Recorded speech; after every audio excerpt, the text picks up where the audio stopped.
Mic check, mic check, mic check. What's good? How you been living? I'm good. Okay, what you been doing? Look, I gotta get back to my business, bro. What are you doing? Well, right now I'm making a hit. Right now? Bro, look, I told you, legit, get the fuck out my face when I'm proud of this shit. It's a hit. I know it's a smash. Oh, the delay is real bad. Mic check, mic check, mic check. Okay, the mic is way too quiet. It is working. Cool.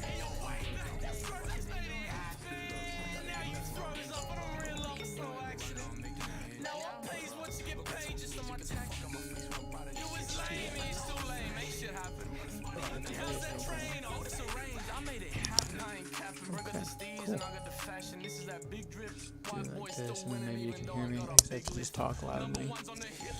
It's a little frustrating, but it's fine.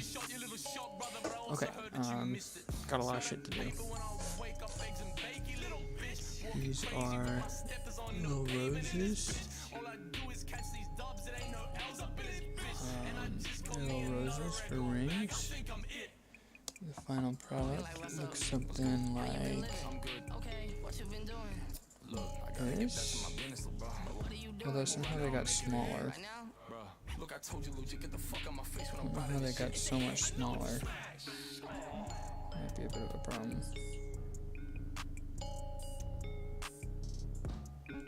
Love it when stuff happens that's not supposed to happen. How that got through testing.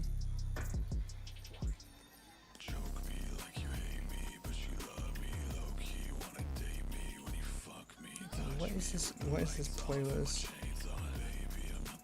The idea is these tiny little flowers solder onto this.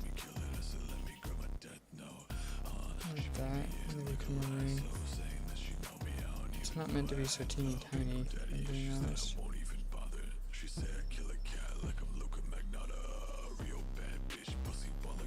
I don't know when it got so teeny tiny. Hey, Minson? Can you just look at this for a second? Put your hand out. No, come back. When did the flower get so much smaller? I don't remember shrinking it.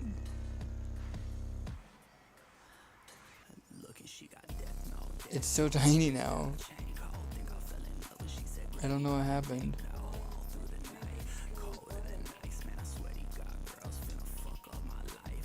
It's so tiny now.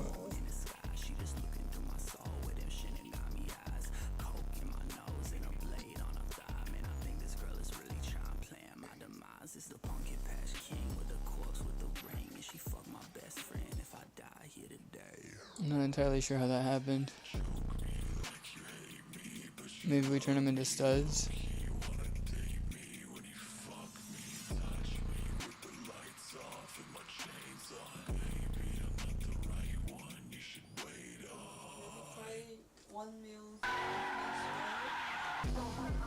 Okay.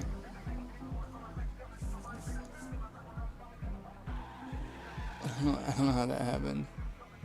But we could maybe reduce the price then, which is not a bad thing.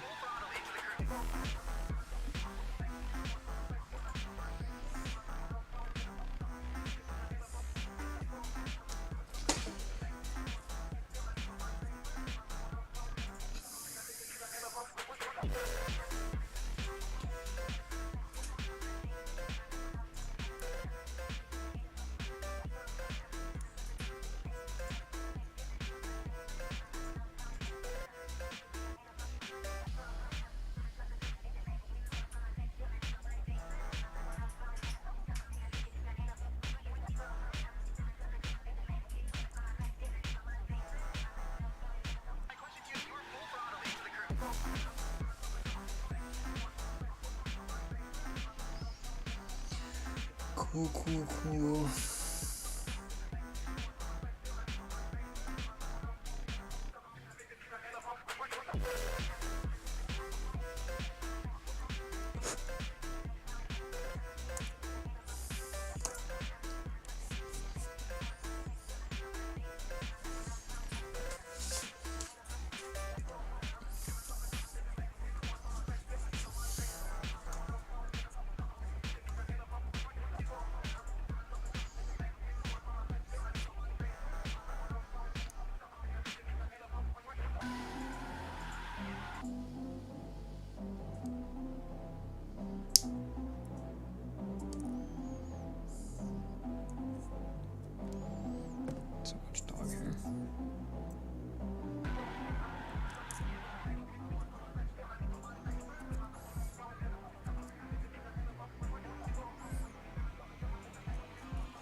The groove is for 1.5. The cut in the ring is definitely for 1.5 mil.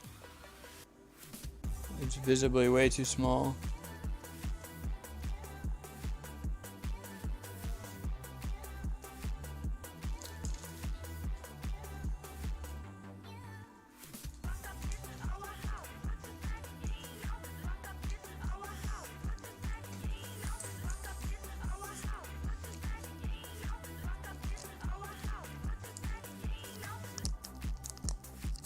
I don't know why the 1.5 and the 1 mil are so different.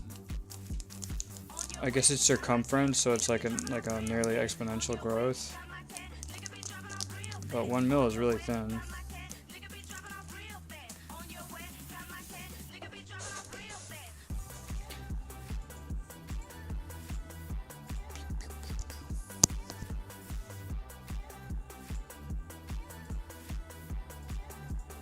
This one's gonna be a pain in the ass.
Let's see what we got here.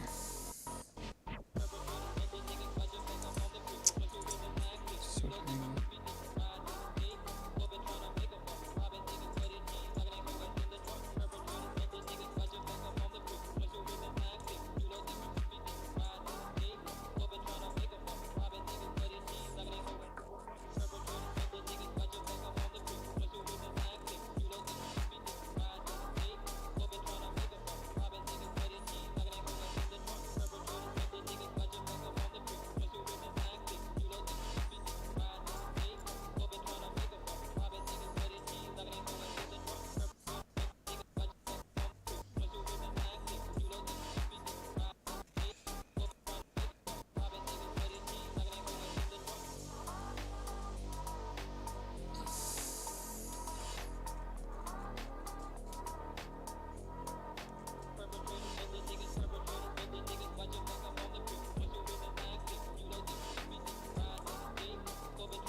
Hard to get the file into the crack.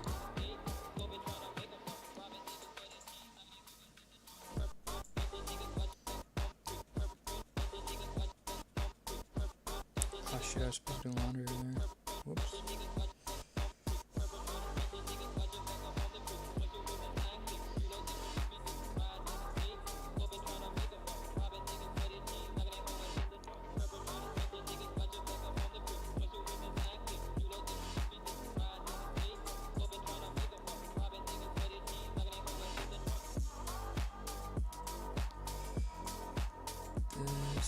This is gonna take forever. 18 of these to process, 120 links. Gonna be doing this in the next couple hours. I might put a book on or something. I'm saying I use this file for borax as well. It's got like some move on it basically for filing. It actually works out pretty well.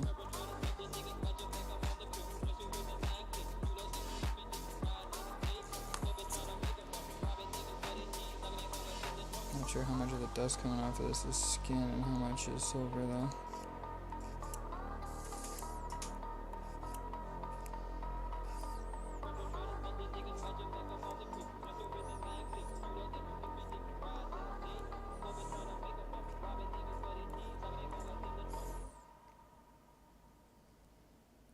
These little flowers are so fucking tiny. No clue these are gonna look good.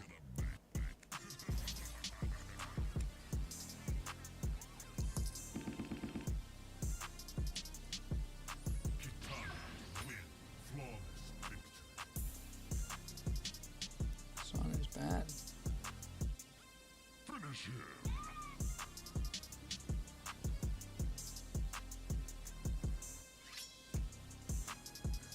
Oh my god, I need this song to change.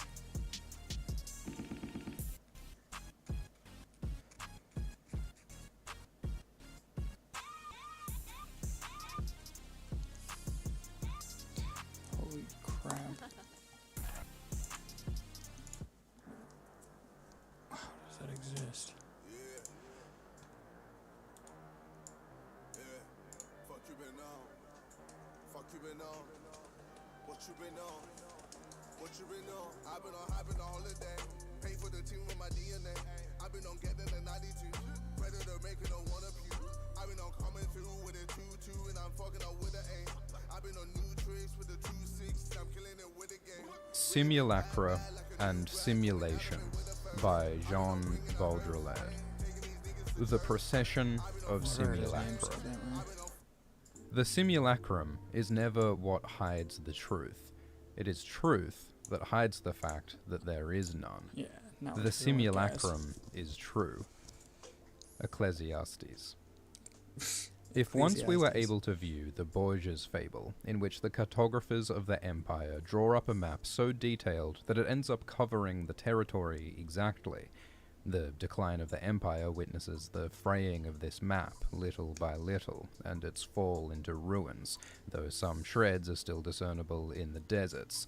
The metaphysical beauty of this ruined abstraction testifying to a pride equal to the empire and rotting it like a carcass, returning to the substance of the soil, a bit as the double ends by being confused with the real through aging.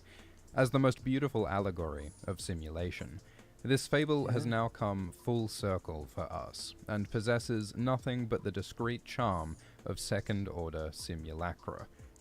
Today, abstraction is no longer that of the map, the double, the mirror, or the concept. Simulation is no longer that of a territory, a referential being, or a substance. It is the generation by models of a real, without origin or reality, a hyper-real. The territory no longer precedes the map, nor does it survive it. It is nevertheless the map that precedes the territory, procession of simulacra, that engenders the territory. And if one must return to the fable, today it is the territory whose shreds slowly rot across the extent of the map. It is the real, and not the map, whose vestiges persist here and there in the deserts that are no longer those of the empire but ours, the desert of the real itself. Desert of the In real fact, even itself. inverted, Borgia's fable is unusable. Only the allegory of the empire, perhaps, remains. Because it is with this same imperialism that present-day simulators attempt to make the real, all of the real, coincide with their models of simulation. But it is no longer a question of either maps or territories. Something has disappeared. The sovereign difference between one and the other that constituted the charm of abstraction. Because it is difference that constitutes the poetry of the map and the charm of the territory, the magic of the concept and the charm of the real. This imaginary of representation, which simultaneously culminates in and is engulfed by the cartographer's mad project of the ideal coextensivity of map and territory, disappears in the simulation whose operation is nuclear and genetic, no longer at all specular or discursive. It is all of metaphysics that is lost. No more mirror of being and appearances, of the real and its concept. No more imaginary coextensivity. It is genetic miniaturization that is the dimension of simulation. The real is produced from miniaturized cells, matrices, and memory banks, modes of control, and it can be reproduced an indefinite number of times from these. It no longer needs to be rational, because it no longer measures itself against either an ideal or negative instance. It is no longer anything but operational. In fact, it is no longer really the real, because no imaginary envelops it anymore. It is a hyperreal, produced from a radiating synthesis of combinatory models in a hyperspace without atmosphere. By crossing into a space whose curvature is no longer that of the real nor that of truth, the era of simulation is inaugurated by a liquidation of all referentials. Worse, with their artificial resurrection in the systems of signs, a material more malleable than meaning, in that it lends itself to all systems of equivalences, to all binary oppositions, to all combinatory algebra. It is no longer a question of imitation, nor duplication, nor even parody. It is a question of substituting the signs of the real for the real. That is to say, of an operation of deterring every real process via its operational double. A programmatic, metastable, perfectly descriptive machine that offers all the signs of the real and short-circuits all its vicissitudes. Never again will the real have the chance to produce itself. Such is the vital function of the model in a system of death, or rather of anticipated resurrection, that no longer even gives the event of death a chance. A hyperreal henceforth sheltered from the imaginary, and from any distinction between the real and the imaginary, leaving room only for the orbital recurrence of models, and for the simulated generation of differences. The divine irreference of images. Okay. To dissimulate is to pretend not to have what one has. To simulate is to feign to have what one doesn't. One implies a presence, the other an absence. But it is more complicated than that, because simulating is not pretending. Whoever fakes an illness can simply stay in bed and make everyone believe he is ill. Whoever simulates an illness produces in himself some of the symptoms. Therefore, pretending or dissimulating leaves the principle of reality intact. The difference is always clear. It is simply masked. Whereas simulation threatens the difference between the true and the false, the real and the imaginary. Is the simulator sick or not, given that he produces true symptoms? Objectively, one cannot treat him as being either ill or not ill. Psychology and medicine stop at this point, forestalled by the illness's henceforth undiscoverable truth. For if any symptom can be produced, and can no longer be taken as a fact of nature, then every illness can be considered as simulatable and simulated, and medicine loses its meaning, since it only knows how to treat real illnesses according to their objective causes. Psychosomatics evolves in a dubious manner at the borders of the principle of illness. As to psychoanalysis, it transfers the symptom of the organic order to the unconscious order. The latter is new, and taken for real, more real than the other. But why would simulation be at the gates of the unconscious? Why couldn't the work of the unconscious be produced in the same way as any old symptom of classical medicine? Dreams already are. Certainly, the psychiatrist purports that for every form of mental alienation, there is a particular order in the succession of symptoms of which the simulator is ignorant, and in the absence of which the psychiatrist would not be deceived. This, which dates from 1865, in order to safeguard the principle of a truth at all costs and to escape the interrogation posed by simulation, the knowledge that truth, reference, objective cause have ceased to exist. Now, what can medicine do with what floats on either side of illness, on either side of health, with the duplication of illness in a discourse that is no longer either true or false? What can psychoanalysis do with the duplication of the discourse of the unconscious in the discourse of simulation that can never again be unmasked, since it is not false either? What can the army do about simulators? Traditionally, it unmasks them and punishes them, according to a clear principle of identification. Today, it can discharge a very good simulator as exactly equivalent to a real homosexual, a heart patient, or a madman. Even military psychology draws back from Cartesian certainties and hesitates to make the distinction between true and false, between the produced and the authentic symptom. If he is this good at acting crazy, it's because he is. Nor is military psychology mistaken in this regard. In this sense, all crazy people simulate, and this lack of distinction is the worst kind of subversion. It is against this lack of distinction that classical reason armed itself in all its categories, but it is what today again outflanks them, submerging the principle of truth. Beyond medicine and the army, favored terrains of simulation, the question returns to religion and the simulacrum of divinity. I forbade that there be any simulacra in the temples, because the divinity that animates nature can never be represented. Indeed, it can be.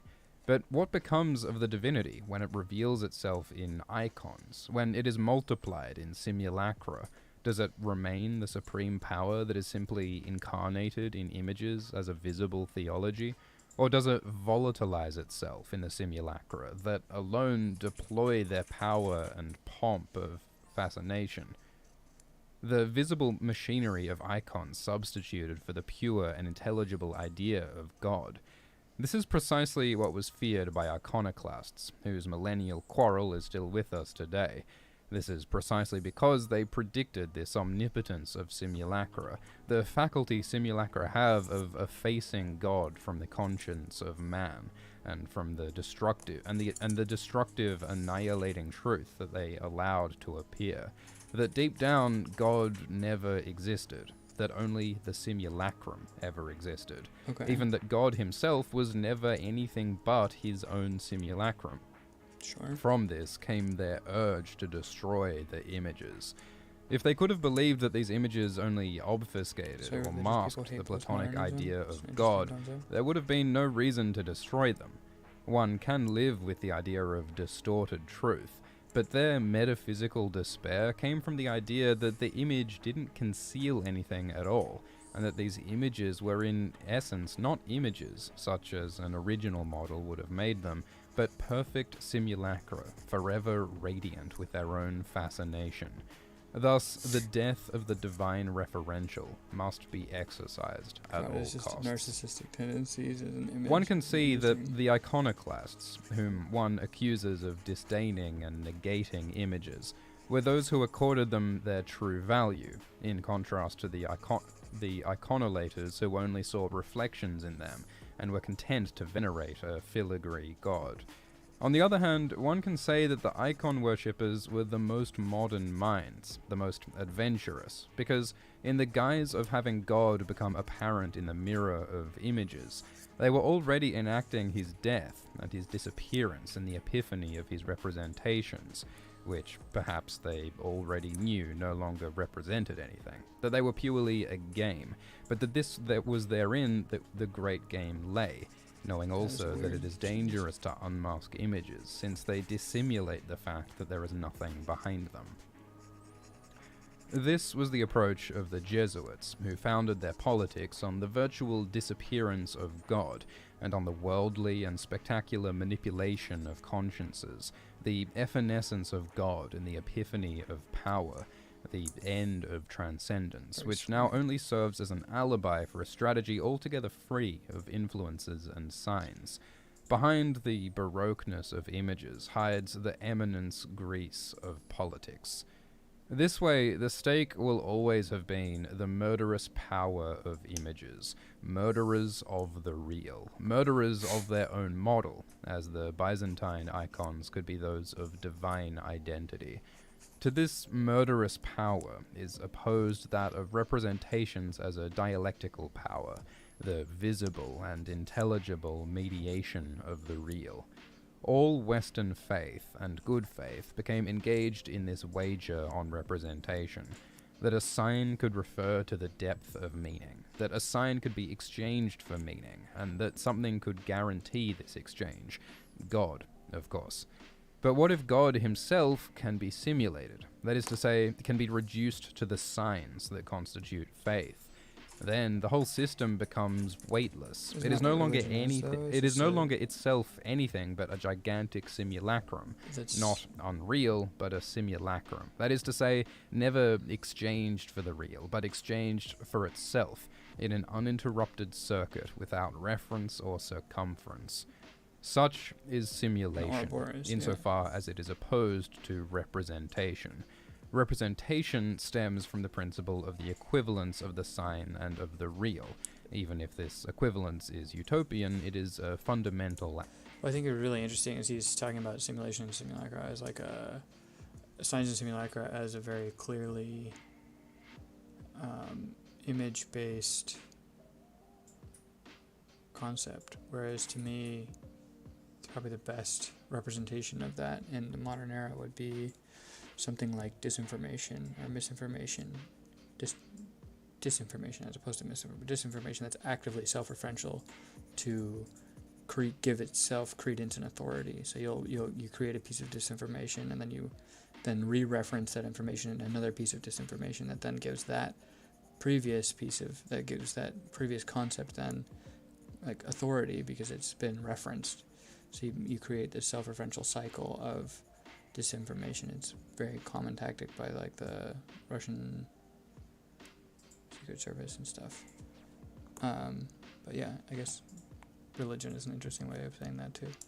Axiom. Makes sense. Simulation, on the contrary, stems from the utopia of the principle of equivalence, from the radical negation of the sign as value, from the sign as the reversion and death sentence of every reference.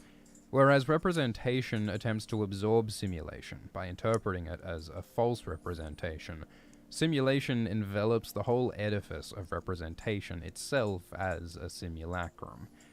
Such would be the successive phases of the image. It is the reflection of a profound reality. It masks and denatures a profound reality. It masks the absence of a profound reality. It has no relation to any reality whatsoever. It is its own pure simulacrum. In the first case, the image is a good appearance. Representation is of the sacramental order. In the second, it is an evil appearance. It is the order of maleficence. In the third, it plays at being an appearance. It is the order of sorcery.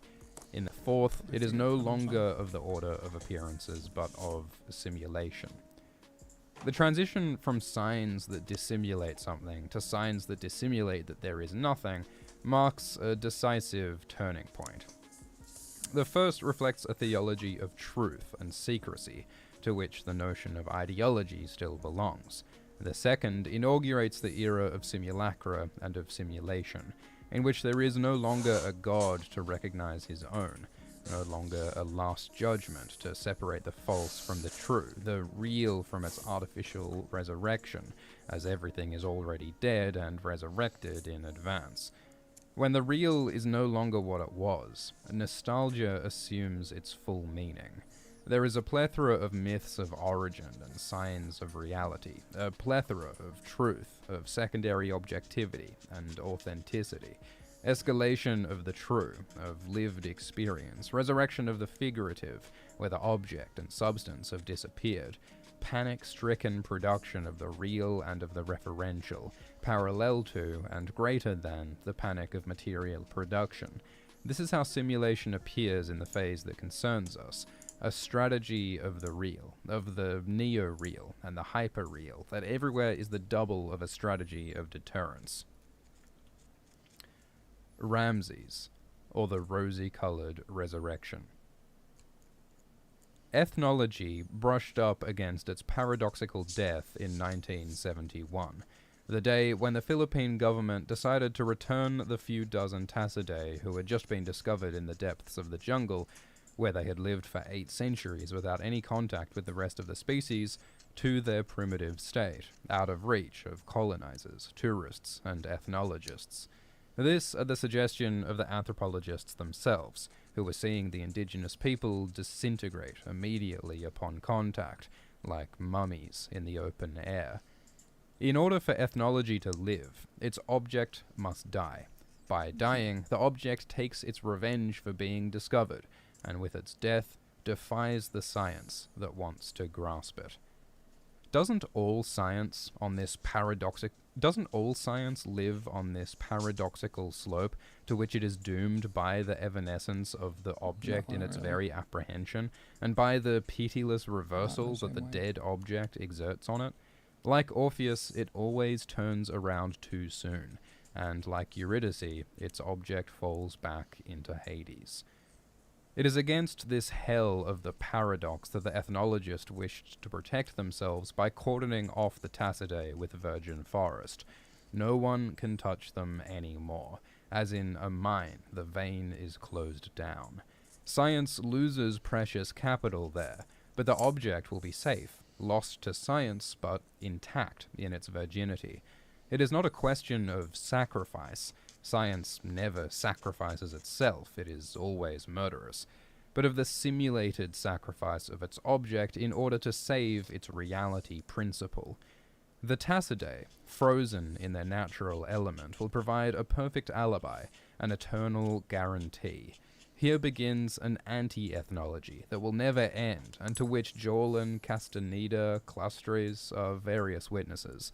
In any case, the logical evolution of a science is to distance itself increasingly from its object, until it dispenses with it entirely.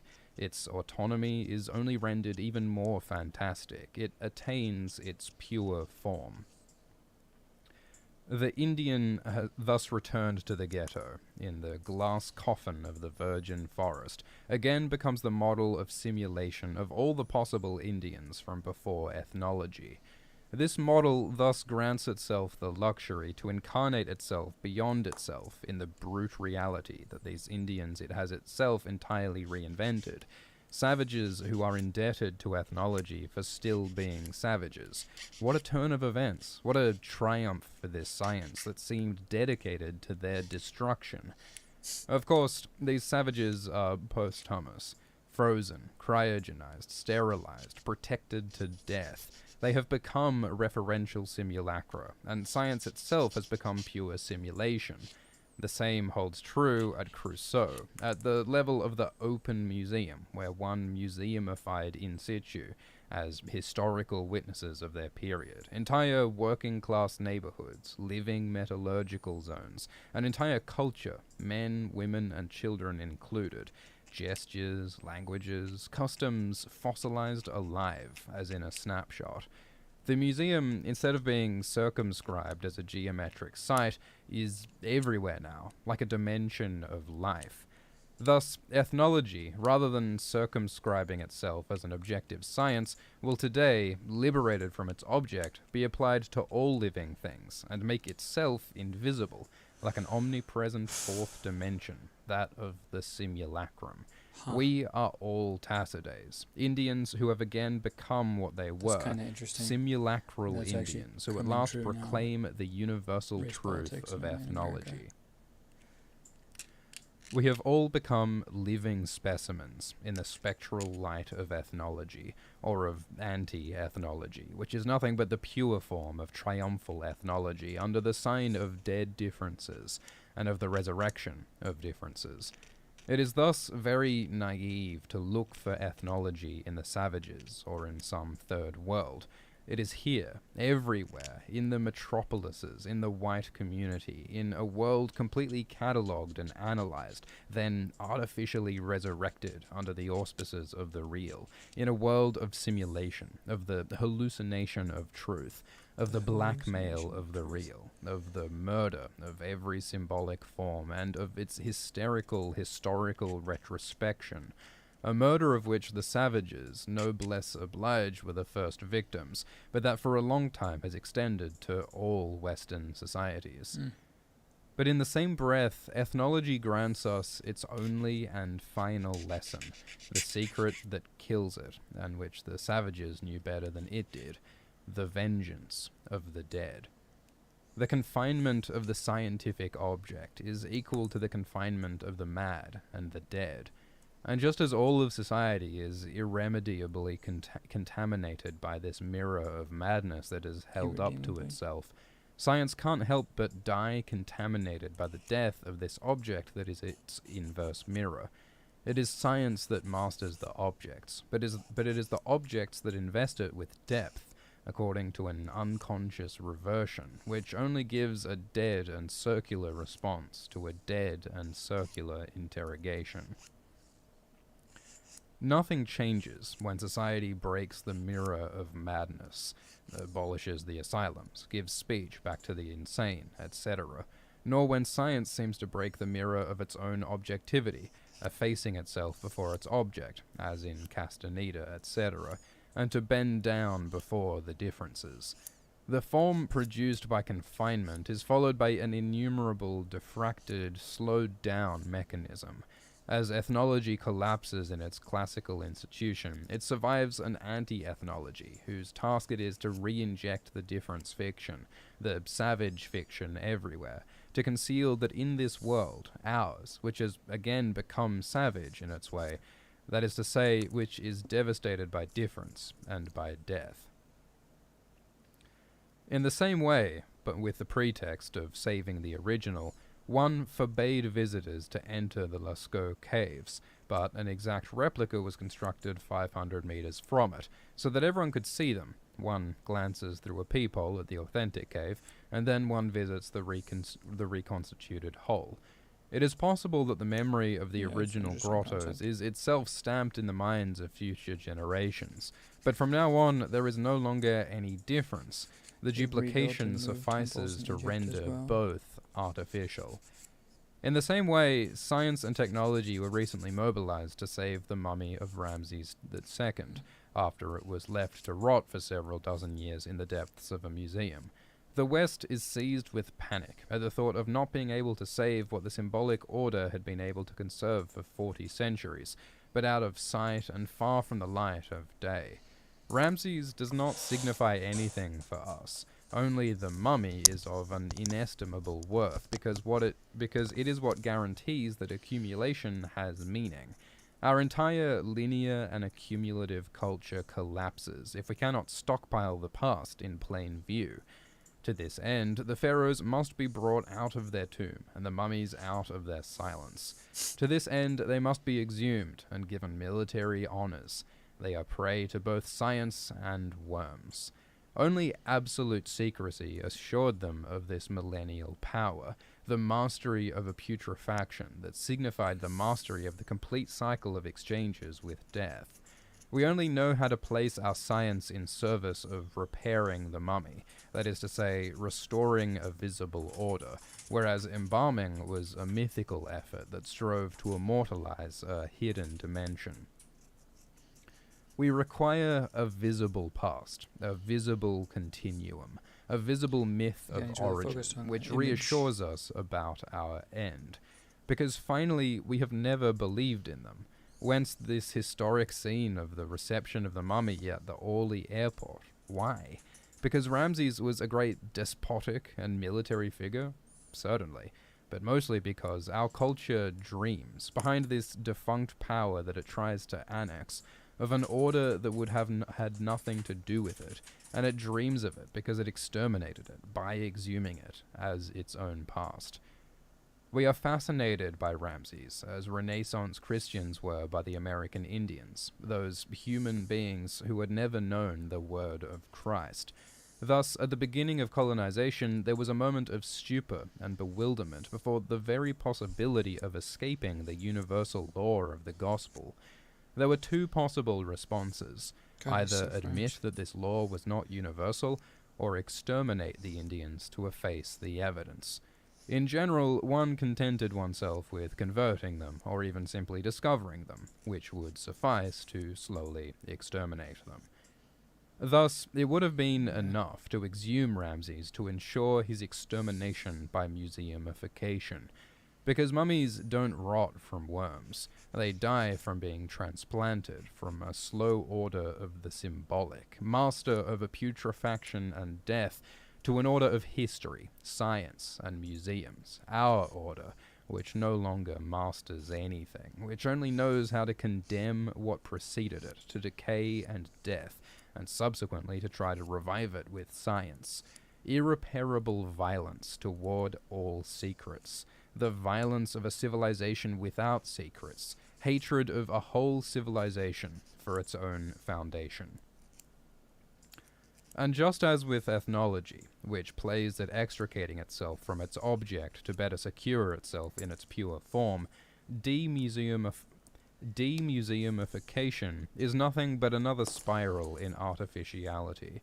Witness the cloister of St. Michael de Cuxa, which one will repatriate at great cost from the cloisters in New York to reinstall it in its original site. And is everyone supposed to applaud this restitution, as they did the experimental campaign to take back the sidewalk on the Champs-Élysées?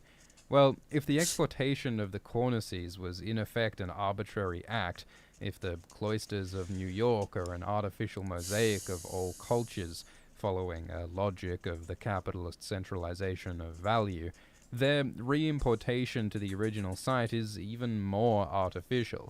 It is a total simulacrum that links up with reality through a complete circumvolution.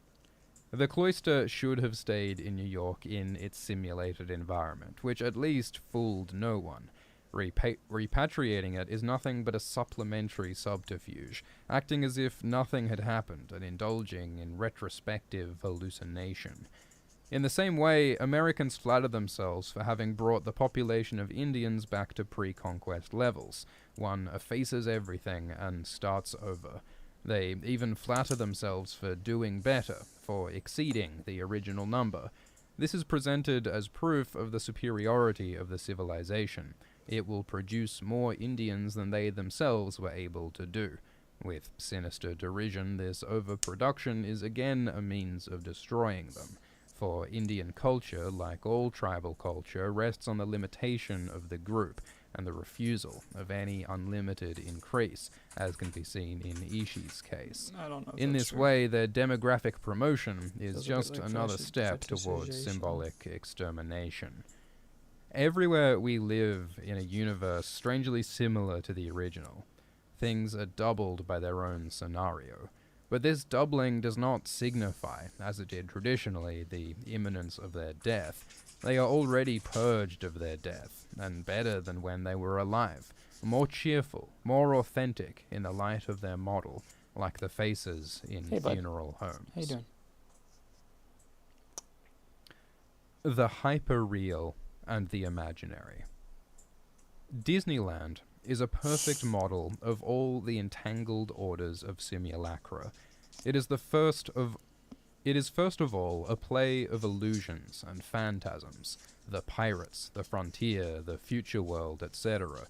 This imaginary world is supposed to ensure the success of the operation, but what attracts the crowds the most is, without a doubt, the social microcosm, the religious, miniaturized pleasure of real America, of its constraints and joys.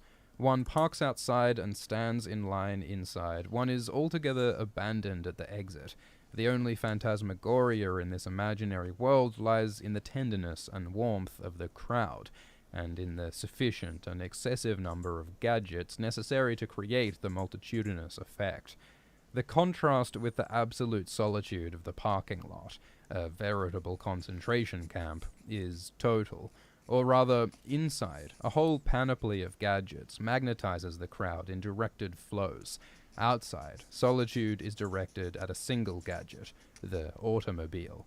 By an extraordinary coincidence, but this derives without a doubt from the enchantment inherent to this universe, this frozen, childlike world is found to have been conceived and realized by a man who is himself now cryogenized, Walt Disney, who awaits his resurrection through an increase of 180 degrees centigrade. Thus, everywhere in Disneyland, the objective profile of America, down to the morphology of individuals and of the crowd, is drawn. All its values are exalted by the miniature and the comic strip, embalmed and pacified, whence the possibility of an ideological analysis of Disneyland. El Marin did it very well in Utopiques, Digest of the American Way of Life, panegyric of American values, idealized transposition of a contradictory reality. Certainly. But this masks something else, and this ideological blanket functions as a cover for a simulation of the Third Order. Disneyland exists in order to hide that it is the real country, of all real America that is Disneyland. A bit like prisons are there to hide that it is the social in its entirety, in its banal omnipresence that is carceral. Disneyland is presented as imaginary in order to make us believe that the rest is real, whereas all of Los Angeles and the America that surrounds it are no longer real, but belong to the hyperreal order, and to the order of simulation. It is no longer a question of a false representation of reality, ideology, but of concerning the fact that the real is no longer real, and thus of saving the reality principle. What? The imaginary of Disneyland is neither true nor false.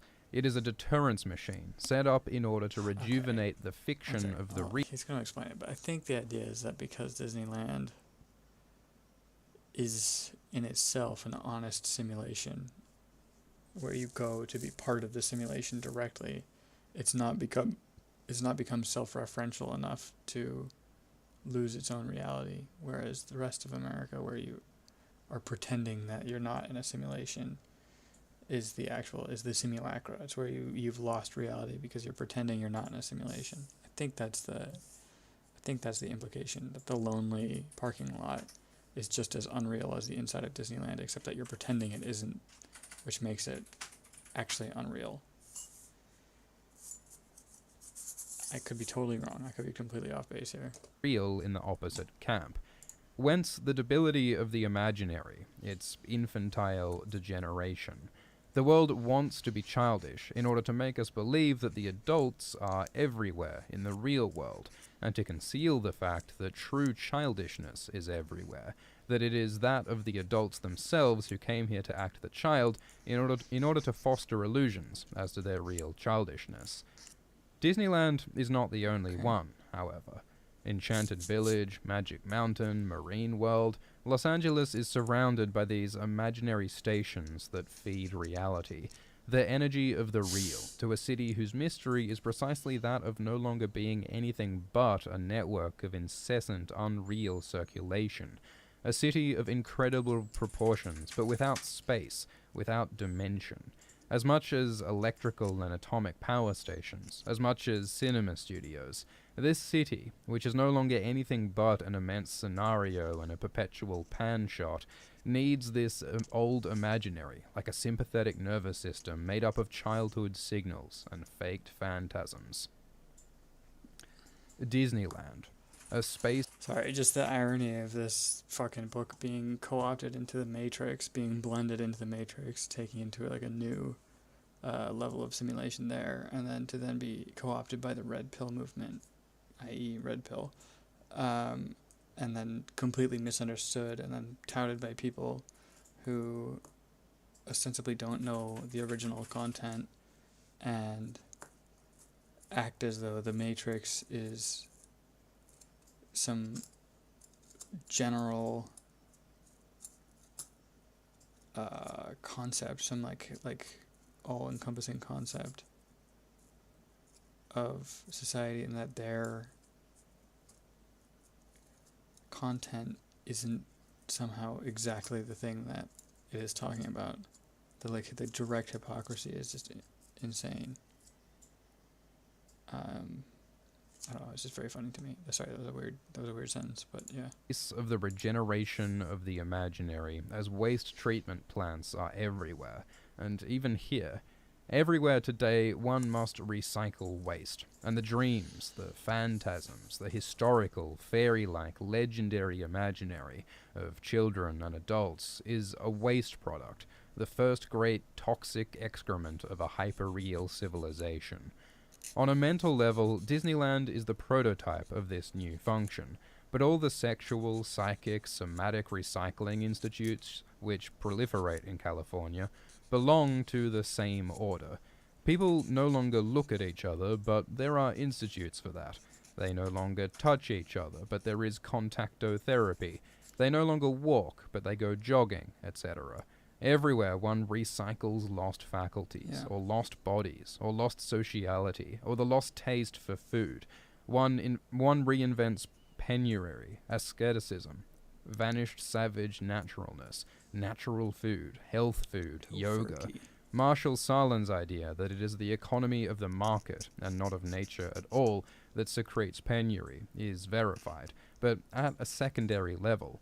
Here, in the sophisticated confines of a triumphal market economy, is reinvented a penury sign, a penury simulacrum, a simulated behavior of the underdeveloped, including the adoption of Marxist tenets, that in the guise of ecology, of energy crises, and the critique of capital, adds a final esoteric aureole to the triumph of an esoteric culture.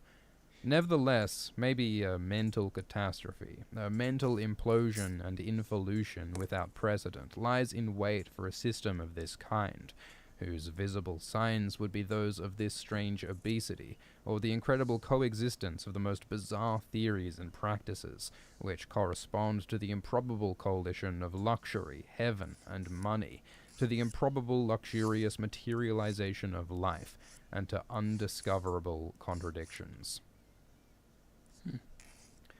Political incantation. I'd like to listen to that. Watergate. The same scenario as no longer walk, but they go jogging, etc., is a waste product. Regeneration of the imaginary as waste treatment plants, but without space, without dimension. As much as electrical and atomic power stations, as much as cinema studios, this city, which is no longer anything but an immense scenario and a perpetual pan shot, needs this old imaginary, like a sympathetic nervous system made up of childhood signals and faked phantasms. Disneyland.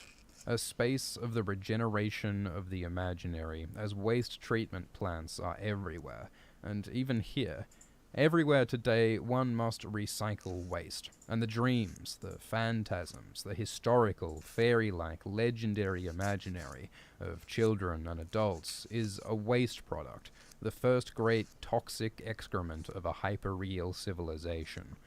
On a mental level, Disneyland is the prototype of this new function, but all the sexual, psychic, somatic recycling institutes which proliferate in California belong to the same order. People no longer look at each other, but there are institutes for that. They no longer touch each other, but there is contactotherapy.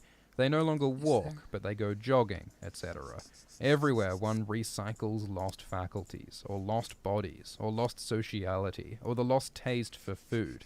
One reinvents penury, asceticism, vanished savage naturalness, natural food, health food, yoga. Marshall Sahlins' idea that it is the economy of the market, and not of nature at all, that secretes penury is verified, but at a secondary level. Here, in the sophisticated confines of a triumphal market economy, is reinvented a penury sign, a penury simulacrum, a simulated behavior of the underdeveloped. One second, I need to look up penury. Oh, sweaty. Penury? Penury. English translation, penury. Okay, it's a French word. Sorry, it's a Latin word. Labor shortage.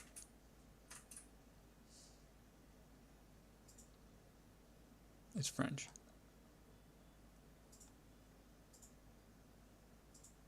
I think it means labor shortage.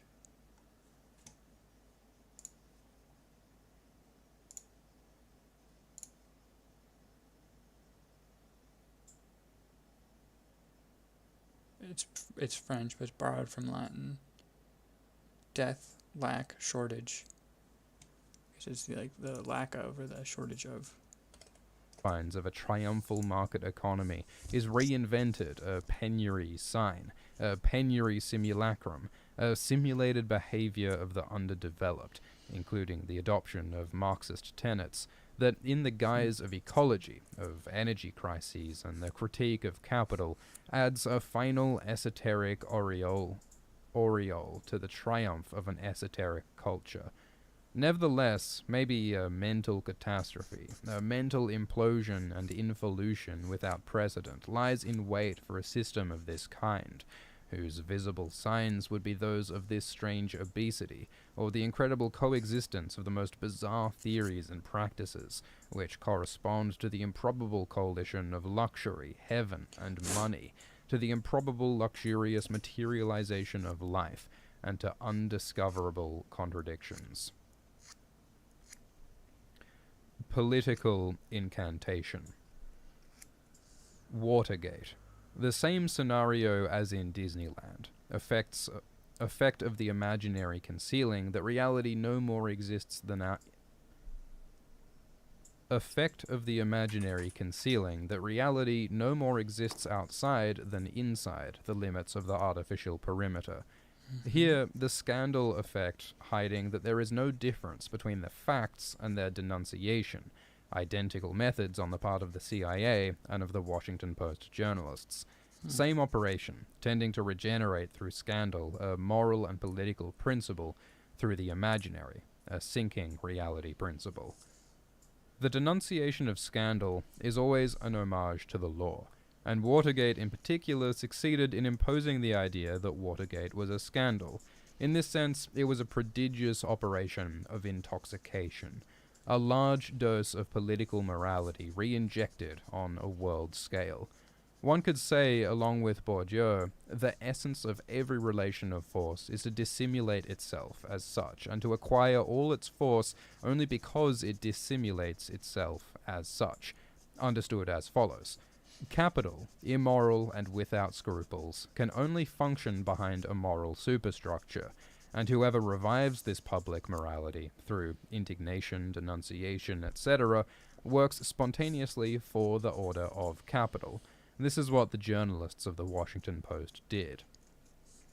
But this would be nothing but the formula of ideology, and when Bourdieu states it, he takes the relation of force for the truth of capitalist domination, and he himself denounces this relation of force as scandal. He is thus in the same deterministic and moralistic position as the Washington Post journalists are.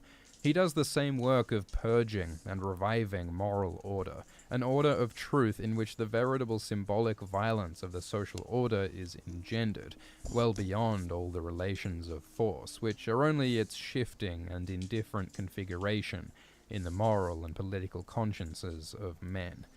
All that capital asks of us is to receive it as rational, or to combat it in the name of rationality, to receive it as moral, or to combat it in the name of morality. Because these are the same, which can be thought of in another way. Formerly, one worked to dissimulate scandal. Today one works to conceal that there is none.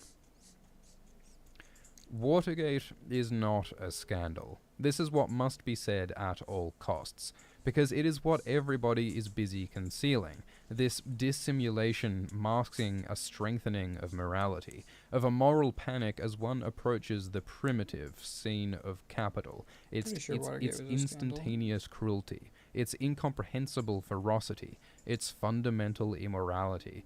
That is what is scandalous, unacceptable to the system of moral and economic equivalence that is the axiom of leftist thought, from the theories of the Enlightenment up to communism. One imputes this thinking to the contract of capital, but it doesn't give a damn. It is a monstrous, unprincipled enterprise, nothing more.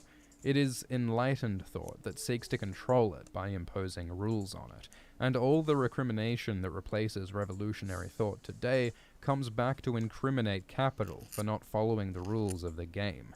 Power is unjust. Its justice is a class justice. Capital exploits us, etc., as if capital were linked by a contract to the society it rules. It is the left that holds out the mirror of equivalence to capital, hoping that it will comply with this phantasmagoria of the social contract, and fulfill its obligations to the whole of society. By the same token, no need for revolution.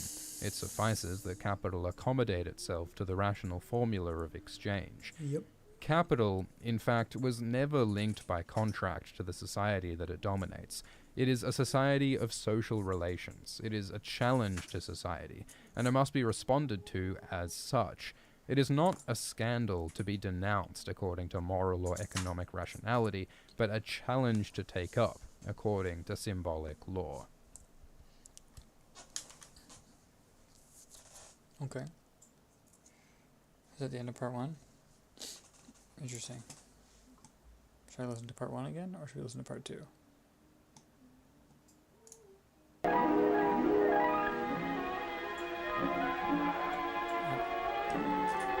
Introduction to part 2, bro.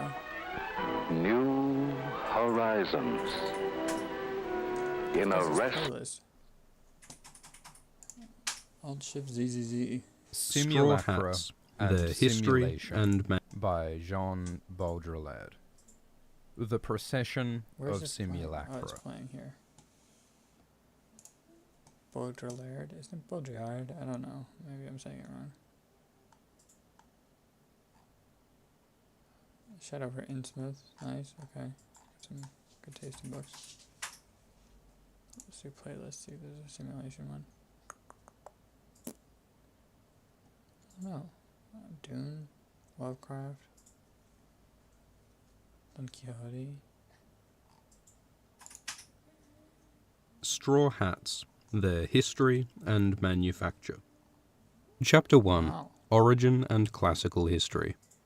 The origin of what is known as a straw hat is lost in the mists of antiquity. Why is there no part 2? Is he just fucking with me?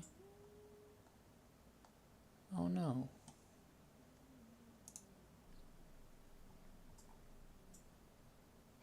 Simulacra and Simulation Oh no. by Jean Baudrillard. The Procession of Simulacra. No, we already listened to this. The simulacrum is never what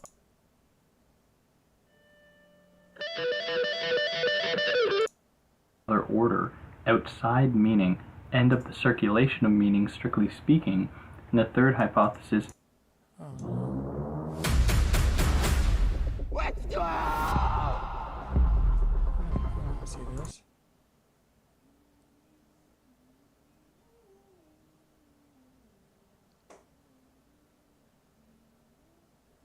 Simulacra and Simulation is a book written by the French philosopher Jean Baudrillard and published in Everybody says something 1981. different. It is primarily concerned with the role that images play in contemporary society and the way that reality is mediated by these images. Yep. I'd like to hear it now, please, if I could. Oh, that's a bummer.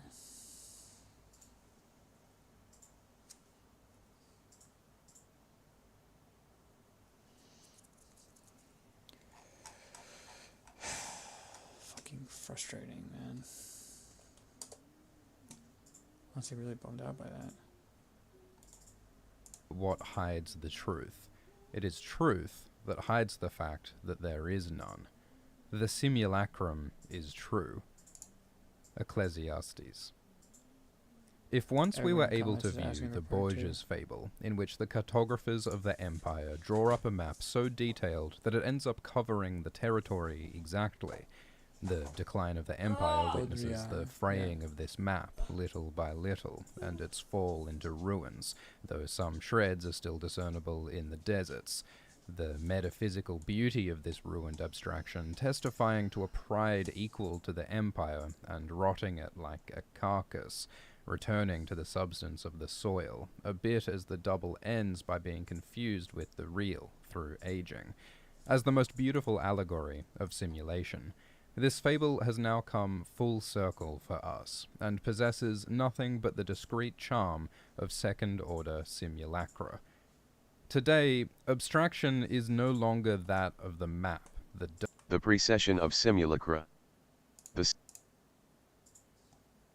vestiges persist here and there in the deserts that are no longer those of the empire, but ours. The desert of... As ethnology collapses in its classical institution, etc., works spontaneously for the order of capital. This is what the journalists of the Washington Post did. Okay. But this would be nothing but the It is formula pretty of close. ideology, and when Bourdieu states it, he takes the relation of force for the truth of capitalist domination, and he himself denounces this relation of force as scandal. He is thus in the same deterministic and moralistic position as the Washington Post journalists are. He does the same work of purging and reviving moral order, an order of truth in which the veritable symbolic violence of the social order is engendered, while beyond all the relations of force, which are only its shifting and indifferent configuration in the moral and political consciences of men. All that capital asks of us is to receive it as rational or to combat it in the name of rationality, to receive it as moral or to combat it in the name of morality. Because these are the same, which can be thought of in another way. Formerly one worked to dissimulate scandal, today one works to conceal that there is none. Watergate is not a scandal, this is what must be said at all costs, because it is what everyone is busy concealing, this dissimulation masking a strengthening of morality, of a moral panic as one approaches the primitive, mise en scène of capital, its instantaneous cruelty, its incomprehensible ferocity, its fundamental immorality. That is what is scandalous, unacceptable to the system of moral and economic equivalence that is the axiom of leftist thought, from the theories of the Enlightenment up to communism. One imputes this thinking to the contract of capital, but it doesn't give a damn. It is a monstrous unprincipled enterprise, nothing more. It is enlightened thought that seeks to control it by imposing rules on it. And all the recrimination that replaces revolutionary thought today comes back to incriminate capital for not following the rules of the game. Power is unjust, its justice is a class justice, capital exploits us, etc., as if capital were linked by a contract to the society it rules. It is the left that holds out the mirror of equivalence to capital, hoping that it will comply with this phantasmagoria of the social contract and fulfill its obligations to the whole of society. By the same token, no need for revolution, it suffices that capital accommodate itself to the rational formula of exchange. Capital, in fact, was never linked by a contract to the society that it dominates. That's true. It is a sorcery of social relations, it is a challenge to society, and it must be responded to as such. Nice. It is not a scandal to be denounced according to moral or economic rationality, but a challenge to take up according to symbolic law. Mobius spiraling negativity. Watergate was thus nothing but a law held out by the system to catch its adversaries, a simulation of scandal for regenerative ends. In the film, this is embodied by the character of Deep Throat, who was said to be the eminence grise of the Republicans, manipulating the left-wing journalists in order to get rid of Nixon, and why not? All hypotheses are possible, but this one is superfluous. The left itself does a perfectly good job, and spontaneously, of doing the work of the right. Besides, it would be naive to see an embittered good conscience at work here. Because manipulation is a wavering causality in which positivity and negativity are engendered and overlap, in which there is no longer either an active or a passive. It is through the arbitrary cessation of this spiraling causality that a principle of political reality can be saved. It is through the simulation of a narrow, conventional field of perspective in which the premises and the consequences of an act or of an event can be calculated, that a political credibility can be maintained, and of course objective analysis, the struggle, etc. if one envisions the entire cycle of any act or event in a system where linear continuity and dialectical polarity no longer exist, in a field unhinged by simulation. Hold up. I need those photos on a USB drive. I don't know where my USB drive is, though. Where's my phone? I don't want your phone. I'm doing something. I want you to put the photos on a USB drive. Okay. But where's USB? I don't know. I just said I don't know. I said I don't know like a second ago. Did you not hear me say that? There it is. Wait, no, that's not it. Never mind. There it is. Yoink. All determination evaporates, every act is terminated at the end of the cycle, having benefited everyone and having been scattered in all directions. Is any given bombing in Italy the work of leftist extremists, or extreme right provocation, or a centrist mise-en-scene to discredit all extreme terrorists and to shore up its own failing power? Or again, is it a police-inspired scenario and a form of blackmail to public security? All of this is simultaneously true, and the search for proof, indeed the objectivity of the facts, does not put an end to this vertigo of interpretation. That is, we are in a logic of simulation, which no longer has anything to do with a logic of facts and an order of reason. Simulation is characterized by a procession of the model. Of all the models based on the merest fact, the models come first. Their circulation, Can you orbital mock like up that a of the master's bomb, collection page on constitutes the 6shop as genuine well? magnetic field of the event.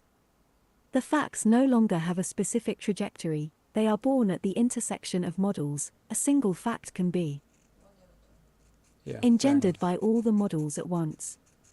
This anticipation, this procession, this short circuit, this confusion of the fact with its model, no more divergence of meaning, no more dialectical polarity, no more negative electricity, implosion of antagonistic poles, is what allows each time for all possible interpretations, even the most contradictory, all true, in the sense that their truth is to be exchanged, in the image of the models from which they derive, in a generalized cycle. The communists attack the Socialist Party as if they wished to shatter the union of the left. They give credence to the idea that these resistances would come from a more radical political need. In fact, it is because they no longer want power. But do they not want power at this juncture, one unfavorable to the left in general, or unfavorable to them within the union of the left, or do they no longer want it, by definition? When Berlinguer declares, "There is no need to be afraid to see the communists take power in Italy," it simultaneously signifies, that there is no need to be afraid, since the communists, if they come to power, will change nothing of its fundamental capitalist mechanism, that there is no risk that they will ever come to power, because they don't want to, and even if they occupy the seat of power, they will never exercise it except by proxy, that in fact, power, genuine power no longer exists, and thus there is no risk whoever seizes power or seizes it again. But further, I, Berlinguer, am not afraid to see the communists take power in Italy, which may seem self-evident, but not as much as you might think, because it could mean the opposite. No need for psychoanalysis here. I am afraid to see the communists take power, and there are good reasons for that, even for a communist. All of this is simultaneously true. It is the secret of a discourse that is no longer simply ambiguous, as political discourses can be, but that conveys the impossibility of a determined position of power, the impossibility of a determined discursive position. And this logic is neither that of one party nor of another. It traverses all discourses without them wanting it to. Who will unravel this imbroglio? The Gordian knot can at least be cut. The Mobius strip, if one divides it, results in a supplementary spiral without the reversibility of surfaces being resolved, here the reversible continuity of hypotheses. Hell of simulation, which is no longer one of torture, but of the subtle, maleficent, elusive twisting of meaning, where even the condemned at Burgos are still a gift from Franco to Western democracy, which seizes the occasion to regenerate its own flagging humanism and whose indignant protest in turn consolidates Franco's regime by uniting the Spanish masses against this foreign intervention. Whoa. Where is the truth of all that, when That was such a collusions rapid-fire admirably knot sentence. themselves together without the knowledge of their authors? Conjunction of the system and of its extreme alternative, like the two sides of a curved mirror, a vicious curvature of a political space that is henceforth magnetized, circularized, reversibilized from the right to the left, a torsion that is like that of the evil spirit of commutation, the whole system, the infinity of capital folded back on its own surface, transfinite. And is it not the same for desire and the libidinal space? Conjunction of desire and value, of desire and capital. Conjunction of desire and the law, the final pleasure as the metamorphosis of the law, which is why it is so widely the order of the day only capital takes pleasure, said Lyotard, before thinking that we now take pleasure in capital. Overwhelming versatility of desire in Deleuze, an enigmatic reversal that brings desire revolutionary in itself, and as if involuntarily, wanting what it wants, to desire its own repression and to invest in paranoid and fascist systems. A malign torsion that returns this revolution of desire to the same fundamental ambiguity as the other, the historical revolution. All the referentials combine their discourses in a circular, Mobian compulsion. Not so long ago, sex and work were fiercely opposed terms. Today both are dissolved in the same type of demand. Sex work. Formerly the discourse on history derived its power from violently opposing itself to that of nature, the discourse of desire to that of power. Today they exchange their signifiers and their scenarios. It would take too long to traverse the entire range of the operational negativity of all those scenarios of deterrence, which, like Watergate, try to regenerate a moribund principle through simulated scandal, phantasm, and murder, a sort of hormonal treatment through negativity and crisis. It is always a question of proving the real through the imaginary, proving truth through scandal, proving the law through transgression, proving work through striking, proving the system through crisis, and capital through revolution, as it is elsewhere, the Tacidae, of proving ethnology through the dispossession of its object, without taking in... Tacidae.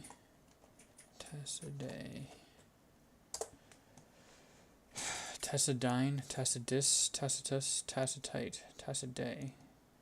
Philippine indigenous people of Lake Cebu. No, not that. Tacidine? Tacidine, drug. No, not that.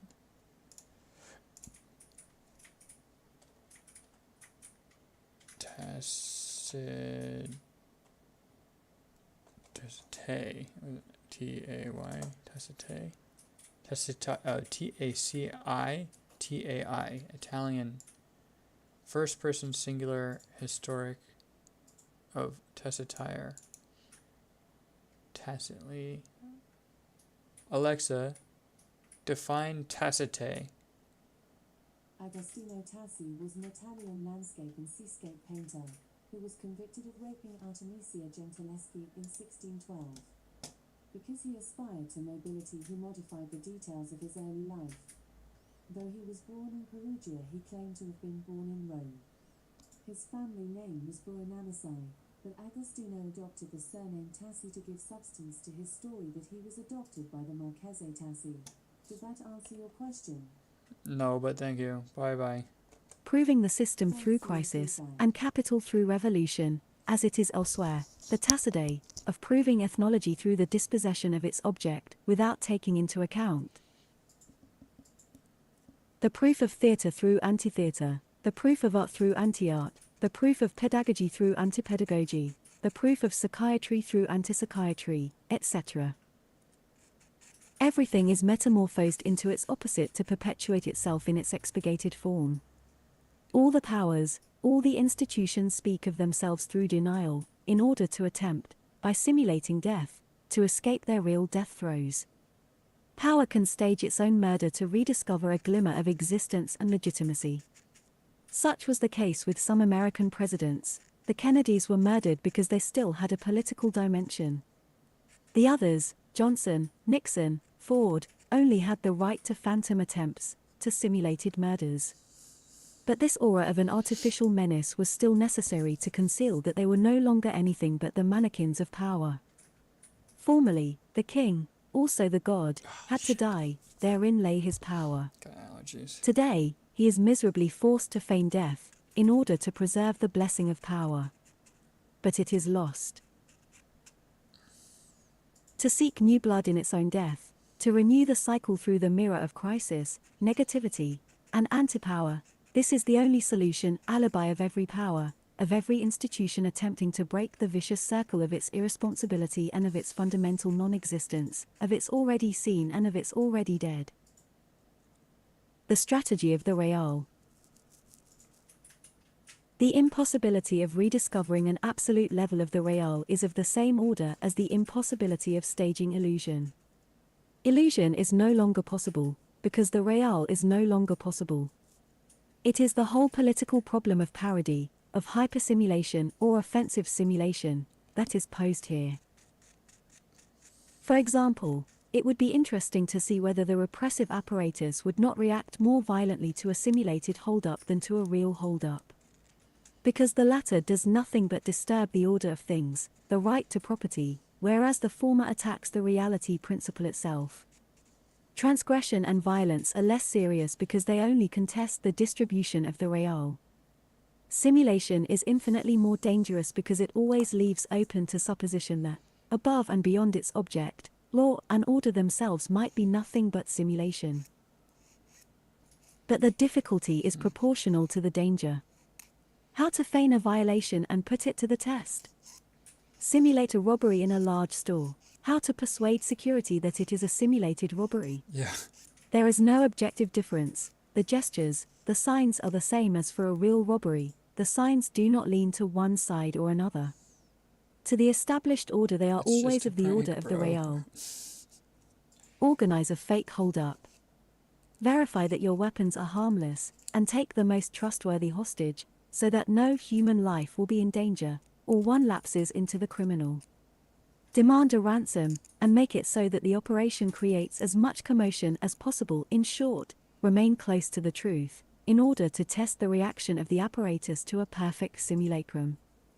You won't be able to do it. The network of artificial signs will become inextricably mixed up with real elements. A policeman will really fire on sight, a client of the bank will faint and die of a heart attack, one will actually pay you the phony ransom. In short, you will immediately find yourself once again, without wishing it, in the real, one of whose functions is precisely to devour any attempt at simulation, to reduce everything to the real, that is, to the established order itself, well before institutions and justice come into play.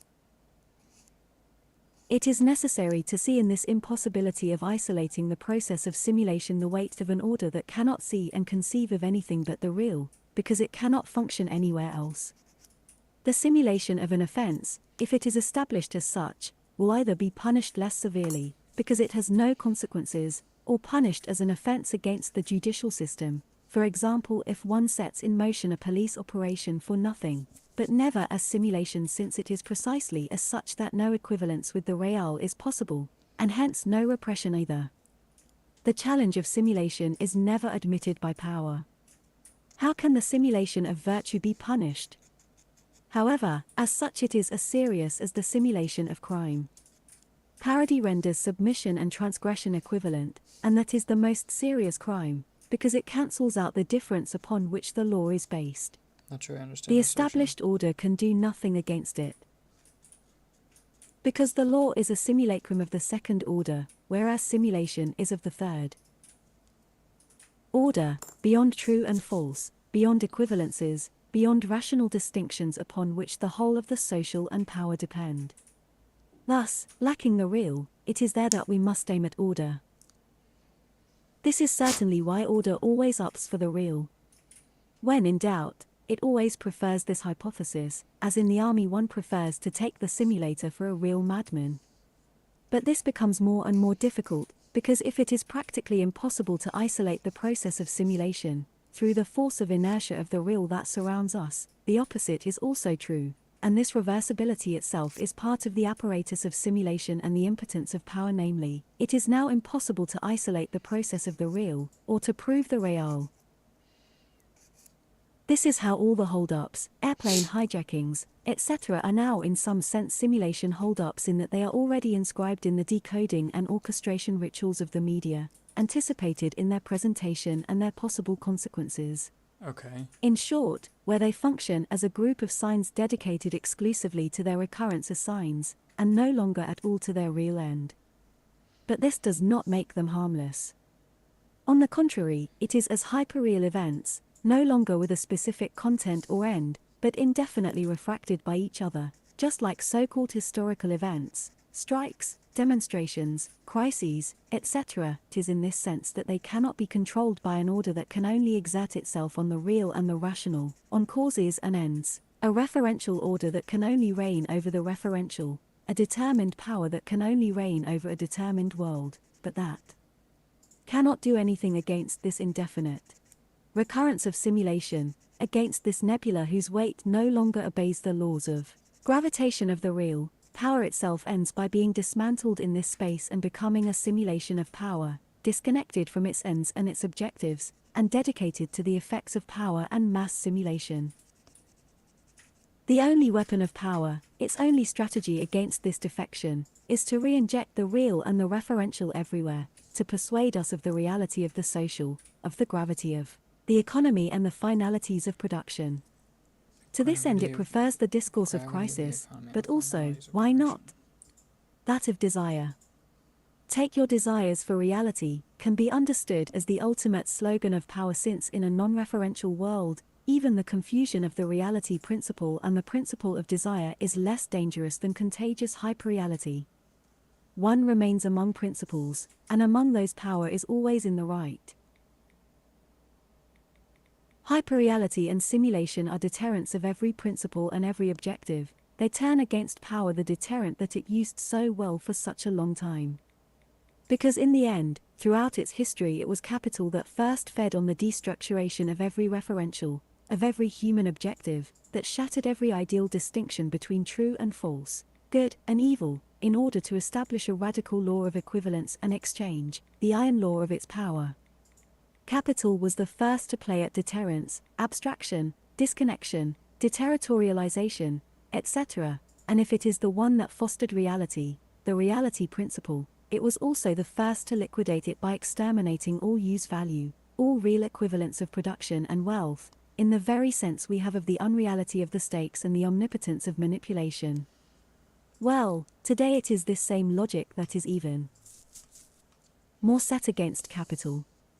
And as soon as it wishes to combat this disastrous spiral by secreting a last glimmer of reality, on which to establish a last glimmer of power, it does nothing but multiply the signs and accelerate the play of simulation of every referential, of every human objective, that shattered every ideal distinction between true and false, good and evil, in order to establish a radical law of equivalence and exchange, the iron law of its power. Capital was the first to play at deterrence, abstraction, disconnection, deterritorialization, etc., and if it is the one that fostered reality, the reality principle, it was also the first to liquidate it by exterminating all use value, all real equivalence of production and wealth, in the very sense we have of the unreality of the stakes and the omnipotence of manipulation. Well, today it is this same logic that is even more set against capital.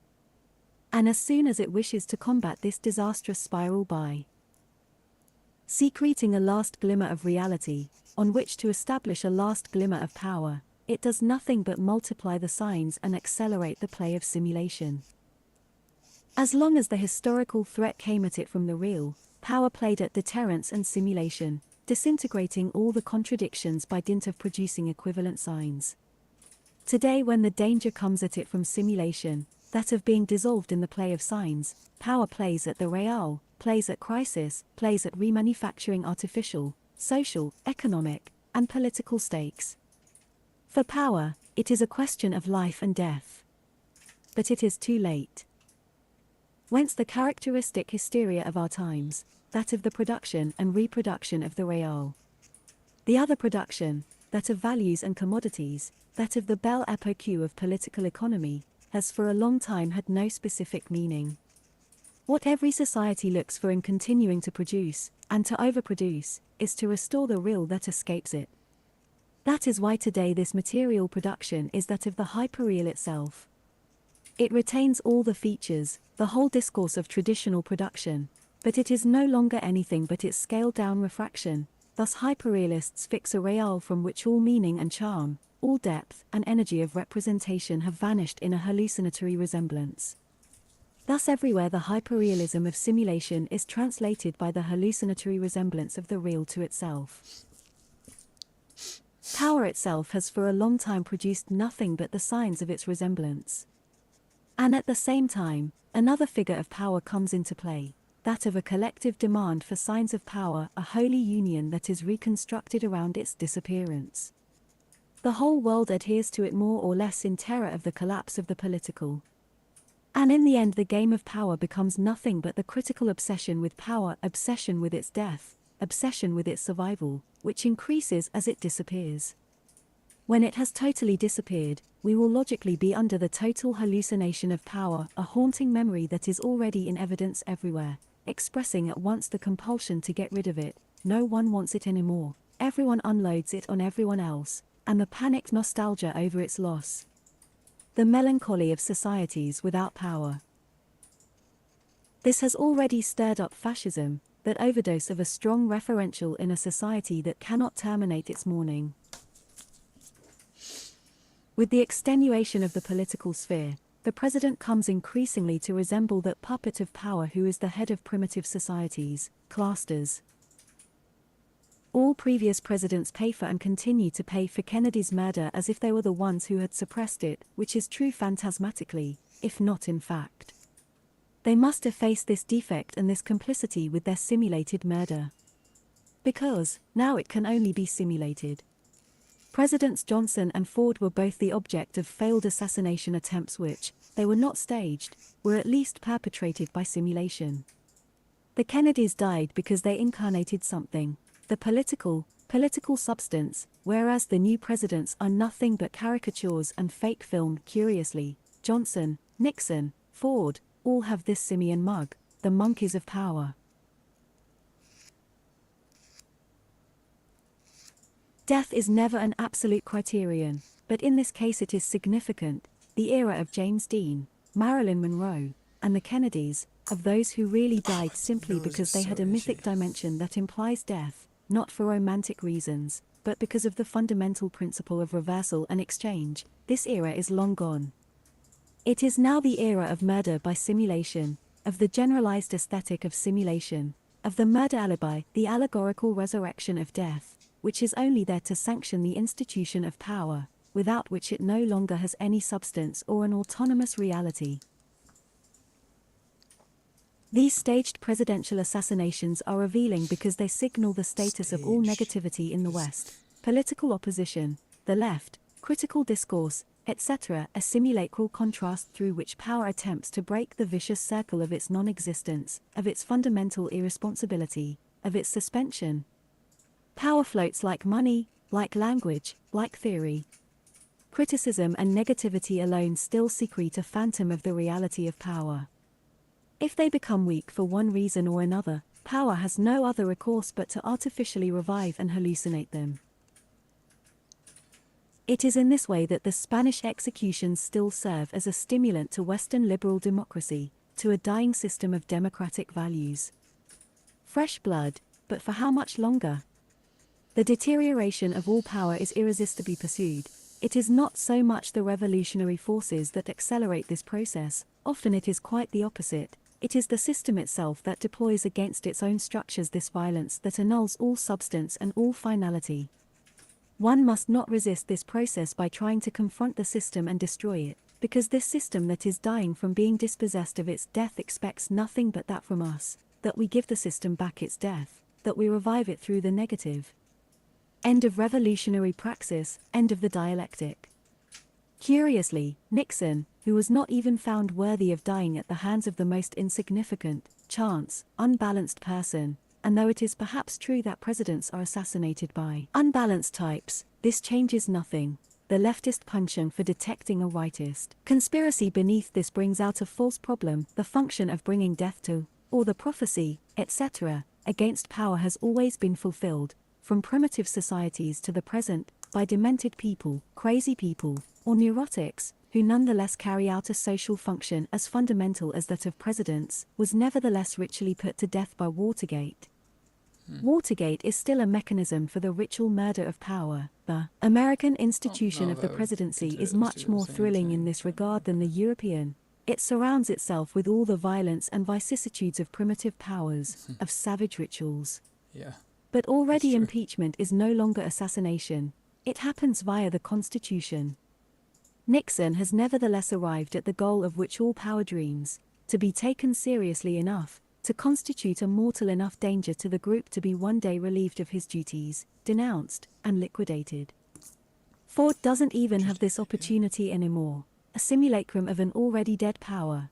He can only accumulate against himself the signs of reversion through murder. In fact, he is immunized by his impotence, which infuriates him.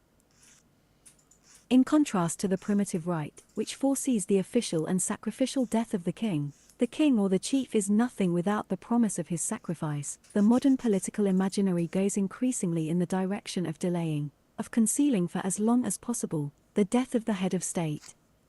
This obsession has accumulated since the era of revolutions and of charismatic leaders, Hitler, Franco, Mao, having no legitimate heirs, no filiation of power, see themselves forced to perpetuate themselves indefinitely. Popular myth never wishes to believe them dead. The pharaohs already did this. It was always one and the same person who incarnated the successive pharaohs. Everything happens as if Mao or Franco had already died several times and had been replaced by his double.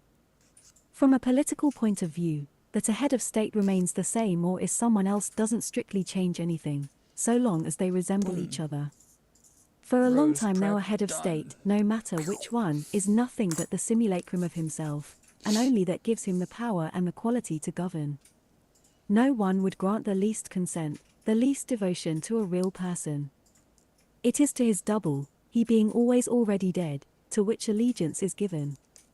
This myth does nothing but translate the persistence, and at the same time the deception, of the necessity of the king's sacrificial death. We are still in the same boat. No society knows how to mourn the real power, the social itself, which is implicated in the same loss. And it is through an artificial revitalization of all this that we try to escape this fact. This situation will no doubt end up giving rise to socialism. Through an unforeseen turn of events and via an irony that is no longer that of history, it is from the death of the social that socialism will emerge, as it is from the death of God that religions emerge. A twisted advent, a perverse event, an unintelligible reversion to the logic of reason.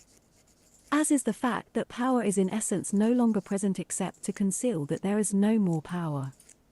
A simulation that can last indefinitely, because, as distinct from true power, which is, or was, a structure, a strategy, a relation of force, a stake, it is nothing but the object of a social demand, and thus as the object of the law of supply and demand, it is no longer subject to violence and death.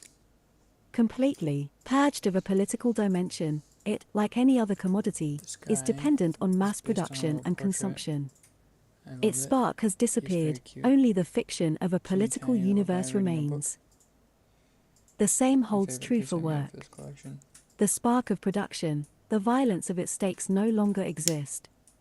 The whole world still produces, and increasingly, but subtly work has become something else, a need, as Marx ideally envisioned it but not in the same sense, the object of a social demand, like leisure, to which it is equivalent in the course of everyday life.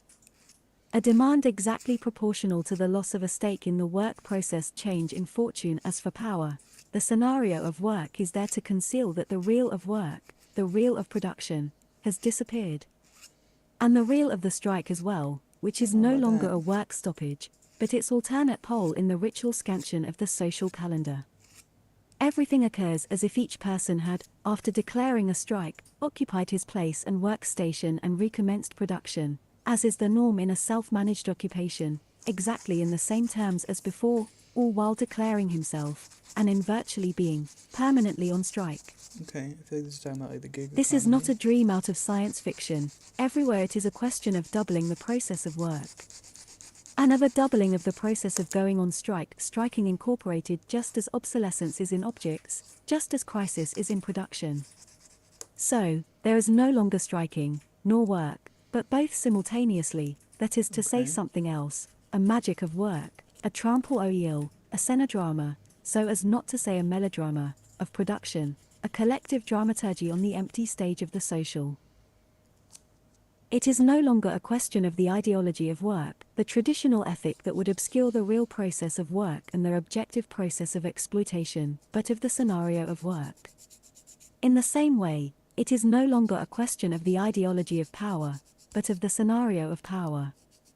Ideology only corresponds to a corruption of reality through signs, simulation corresponds to a short circuit of reality and to its duplication through signs. It is always the goal of the ideological analysis to restore the objective process, it is always a false problem to wish to restore the truth beneath the simulacrum. This is why in the end power is so much in tune with ideological discourses and discourses on ideology, that is they are discourses of truth always good for countering the mortal blows of simulation, even and especially if they are revolutionary. The end of the panopticon. It is still to this ideology of lived experience exhumation of the real in its fundamental banality, in its radical authenticity, that the American TV Verite experiment attempted on the Loud family in 1971 refers. 7 months of uninterrupted shooting, 300 hours of non-stop broadcasting, without a script or a screenplay, the odyssey of a family, its dramas, its joys, its unexpected events, non-stop, in short, a raw historical document, and the greatest television performance, comparable, on the scale of our day-to-day life, to the footage of our landing on the moon. It becomes more complicated because this family fell apart during the filming, a crisis erupted, the Louds separated, etc. Whence that insoluble controversy, was TV itself responsible? What would have happened if TV hadn't been there? More interesting is the illusion of filming the Louds as if TV weren't there. The producer's triumph was to say, they lived as if we were not there. An absurd, paradoxical formula, neither true nor false, utopian. There as if we were not there being equal to as if you were there. It is this utopia, this paradox that fascinated the 20 million viewers, much more than did the perverse pleasure of violating someone's privacy. Yeah. In the Verite experience it is not a question of secrecy or perversion, but of a sort of frisson of the real, or of an aesthetics of the hyperreal, a frisson of vertiginous and phony exactitude, a frisson of simultaneous distancing and magnification, of distortion of scale, of an excessive transparency. The pleasure of an excessive meaning, when the bar of the sign falls below the usual waterline of meaning, the non-signifier is exalted by the camera angle. There one sees what the real never was, but as if you were there, without the distance that gives us perspectival space and depth vision, but more real than nature. Pleasure in the microscopic simulation that allows the real to pass into the hyperreal. This is also somewhat the case in porno, which is fascinating more on a metaphysical than on a sexual level. Besides, this family was already hyperreal by the very nature of its selection. A typical ideal American family, California home, 3 garages, 5 children, assured social and professional status, decorative housewife, upper middle class standing. In a way it is this statistical perfection that dooms it to death. Ideal heroine of the American way of life, it is, as in ancient sacrifices, chosen in order to be glorified and to die beneath the flames of the medium, a modern phaeton. Because heavenly fire no longer falls on corrupted cities, it is the camera lens that, like a laser, comes to pierce lived reality in order to put it to death. The Louds, simply a family who agreed to deliver themselves into the hands of television, and to die by it, the director will say. Thus it is a question of a sacrificial process, of a sacrificial spectacle offered to 20 million Americans. The liturgical drama of a mass society. TV Verite. A term admirable in its ambiguity, does it refer to the truth of this family or to the truth of TV? In fact, it is TV that is the truth of the Louds, it is TV that is true, it is TV that renders true. Truth that is no longer the reflexive truth of the mirror, nor the perspectival truth of the panoptic system and of the gaze, but the manipulative truth of the test that sounds out and interrogates, of the laser that touches and pierces, of computer cards that retain your preferred sequences, of the genetic code that controls your combinations, of cells that inform your sensory universe. It is to this truth that the Loud family was subjected by the medium of TV, and in this sense it amounts to a death sentence, but is it still a question of truth? End of the panoptic system. The eye of TV is no longer the source of an absolute gaze, and the ideal of control is no longer that of transparency. This still presupposes an objective space, that of the Renaissance, and the omnipotence of the despotic gaze. It is still, if not a system of confinement, at least a system of mapping. More subtly, but always externally, playing on the opposition of seeing and being seen, even if the panoptic focal point may be blind. Something else in regard to the Louds. You no longer watch TV, it is TV that watches you, live. Or again, you are no longer listening to Don't Panic, it is Don't Panic that is listening to you, a switch from the panoptic mechanism of surveillance, discipline and punish, surveillor et punir, to a system of deterrence, in which the distinction between the passive and the active is abolished. There is no longer any imperative of submission to the model, or to the gaze. You are the model. You are the majority. Such is the watershed of a hyperreal sociality, in which the real is confused with the model, as in the statistical operation, or with the medium, as in the Loud's operation. Such is the last stage of the social relation, ours, which is no longer one of persuasion, the classical age of propaganda, of ideology, of publicity, etc., but one of deterrence. You are information. You are the social, you are the event, you are involved, you have the word, etc. An about face through which it becomes impossible to locate one instance of the model, of power, of the gaze, of the medium itself, because you are always already on the other side. No more subject, no more focal point, no more center or periphery, pure flexion or circular inflection. No more violence or surveillance, only information, secret virulence, chain reaction, slow implosion, and simulacra of spaces in which the effect of the real again comes into play. We are witnessing the end of perspectival and panoptic space, which remains a moral hypothesis bound up with all the classical analyses on the objective essence of power, and thus to the very abolition of the spectacular. Television, for example in the case of the Louds, is no longer a spectacular medium. We are no longer in the society of the spectacle, of which the situationists spoke, nor in the specific kinds of alienation and repression that it implied. The medium itself is no longer identifiable as such, and the confusion of the medium and the message, McLuhan, is the first great formula of this new era. There is no longer a medium in the literal sense, it is now intangible, diffused, and diffracted in the real, and one can no longer even say that the medium is altered by it.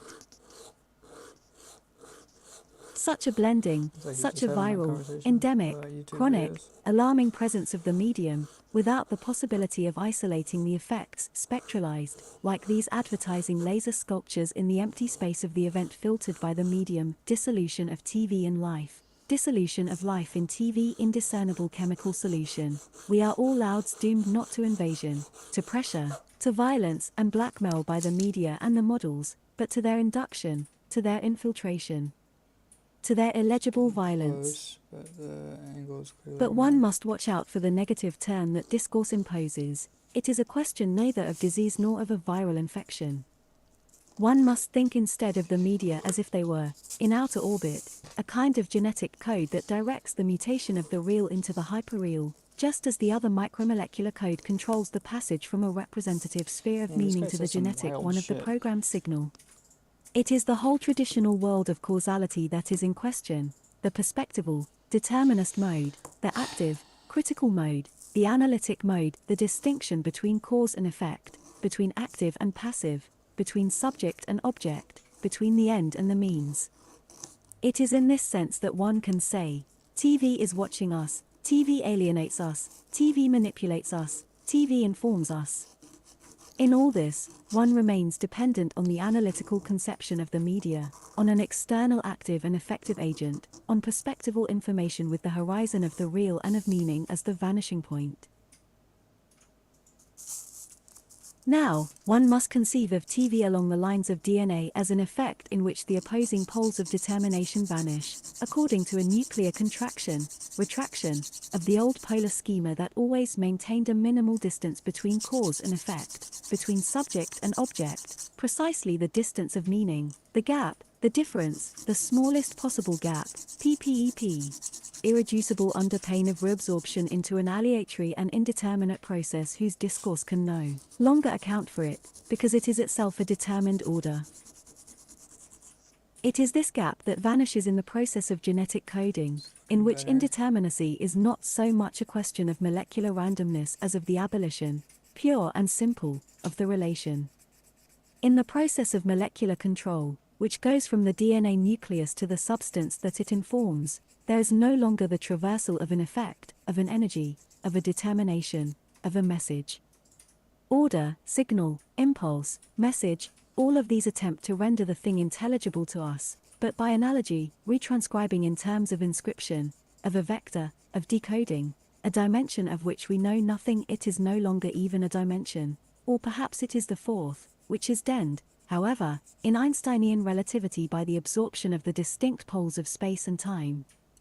In fact, this whole process can only be understood in its negative form. Nothing separates one pole from another anymore, the beginning from the end. There is a kind of contraction of one over the other, a fantastic telescoping, a collapse of the two traditional poles into each other, implosion and absorption of the radiating mode of causality, of the differential mode of determination, with its positive and negative charge, an implosion of meaning. That is where simulation begins. Everywhere, in no matter what domain, political, biological, psychological, mediatized, in which the distinction between these two poles can no longer be maintained, one enters into simulation, and thus into absolute manipulation, not into passivity, but into the differentiation of the active and the passive. DNA realizes this aleatory reduction at the level of living matter. Television, in the case of the Louds, also reaches this indefinite limit in which, vis-à-vis TV, they are neither more nor less active or passive than a living substance is vis-à-vis its molecular code. Here and there, a single nebula whose simple elements are indecipherable, whose truth is indecipherable. The orbital and the nuclear. The apotheosis of simulation, the nuclear. However, the balance of terror is never anything but the spectacular slope of a system of deterrence that has insinuated itself from the inside into all the cracks of daily life. Nuclear suspension only serves to seal the trivialized system of deterrence that is at the heart of the media, of the violence without consequences that reigns throughout the world, of the aleatory apparatus of all the choices that are made for us.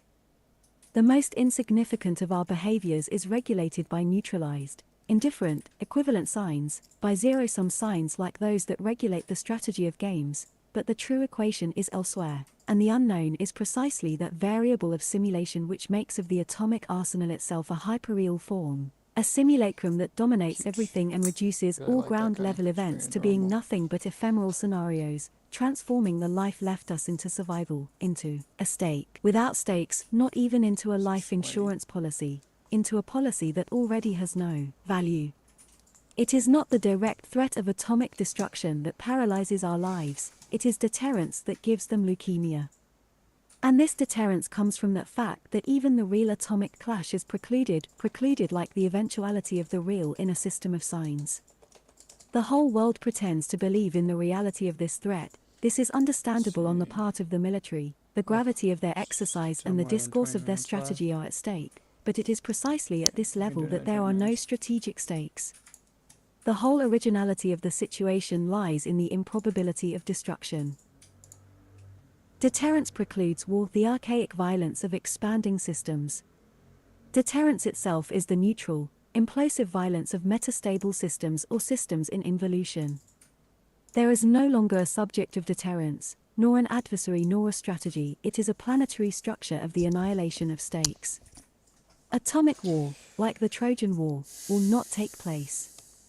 The risk of nuclear annihilation only serves as a pretext, through the sophistication of weapons, a sophistication that surpasses any possible objective to such an extent that it is itself a symptom of nullity, for installing a universal security system, a universal lockup and control system whose deterrent effect is not at all aimed at an atomic clash, which was never in question, except without a doubt in the very initial stages of the Cold War, when one still confused the nuclear apparatus with conventional war, but, rather, at the much greater probability of any real event, of anything that would be an event in the general system and upset its balance.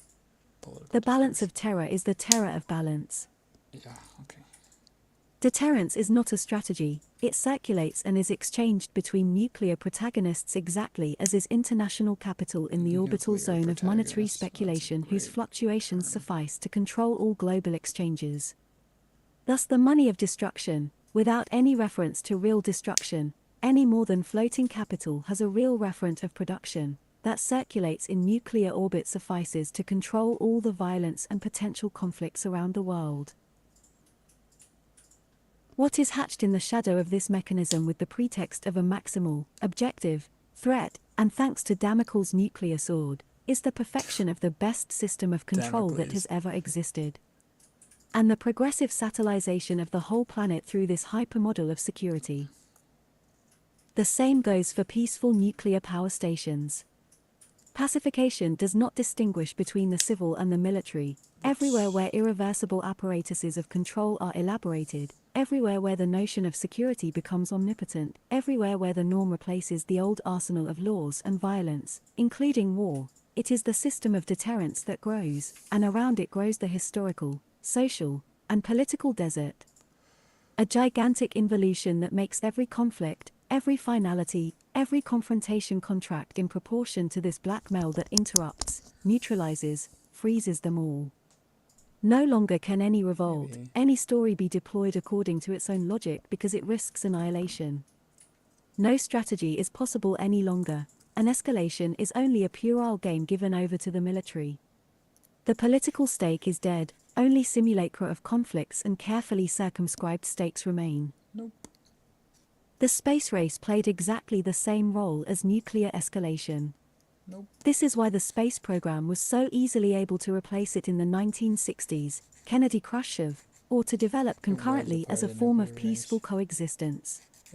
Because what, ultimately, is the function of the space program, of the conquest of the moon, of the launching of satellites if not the institution of a model of universal gravitation, of satellization of which the lunar module is the perfect embryo? Programmed microcosm, where nothing can be left to chance. Trajectory, energy, calculation, physiology, psychology, environment, nothing can be left to contingencies. This is the total universe of the norm. The law no longer exists, it is the operational immanence of every detail that is law. A universe purged of all threat of meaning, in a state of asepsis and weightlessness it is. This very perfection that is fascinating. The exaltation of the crowds was not a response to the event of winding on the moon or of sending a man into space. This would be, rather, the fulfillment of an earlier dream. Rather, we are dumbfounded by the perfection of the programming and the technical manipulation, by the imminent wonder of the programmed unfolding of events. Fascination with the maximal norm and the mastery of probability. Vertigo of the model, which unites with the model of death, but without fear or drive. Because if the law, with its aura of transgression, if order, with its aura of violence, still taps a perverse imaginary, the norm fixes, fascinates, stupefies, and makes every imaginary involute. One no longer fantasizes about the minutiae of a program.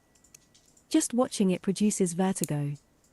The vertigo of a world without flaws. Now, it is the same model of programmatic infallibility, of maximum security and deterrence that today controls the spread of the social. There lies the true nuclear fallout. The meticulous operation of technology serves as a model for the meticulous operation of the social. Here as well, nothing will be left to chance. Moreover, this is the essence of socialization, which began centuries ago, but which has now entered its accelerated phase, toward a limit that one believed would be explosive, revolution, but which for the moment is translated by an inverse, implosive, irreversible process, the generalized deterrence of chance, of accident, of transversality, of finality, of contradiction, rupture, or complexity in a sociality illuminated by the norm. Doomed to the descriptive transparency of mechanisms of information. In fact, the spatial and nuclear models do not have their own ends, neither the discovery of the moon, nor military and strategic superiority. Their truth is to be the models of simulation, the model vectors of a system of planetary control, where even the superpowers of this scenario are not free, the whole world is satellized. Resist the evidence. In satellization, he who is satellized is not who one might think.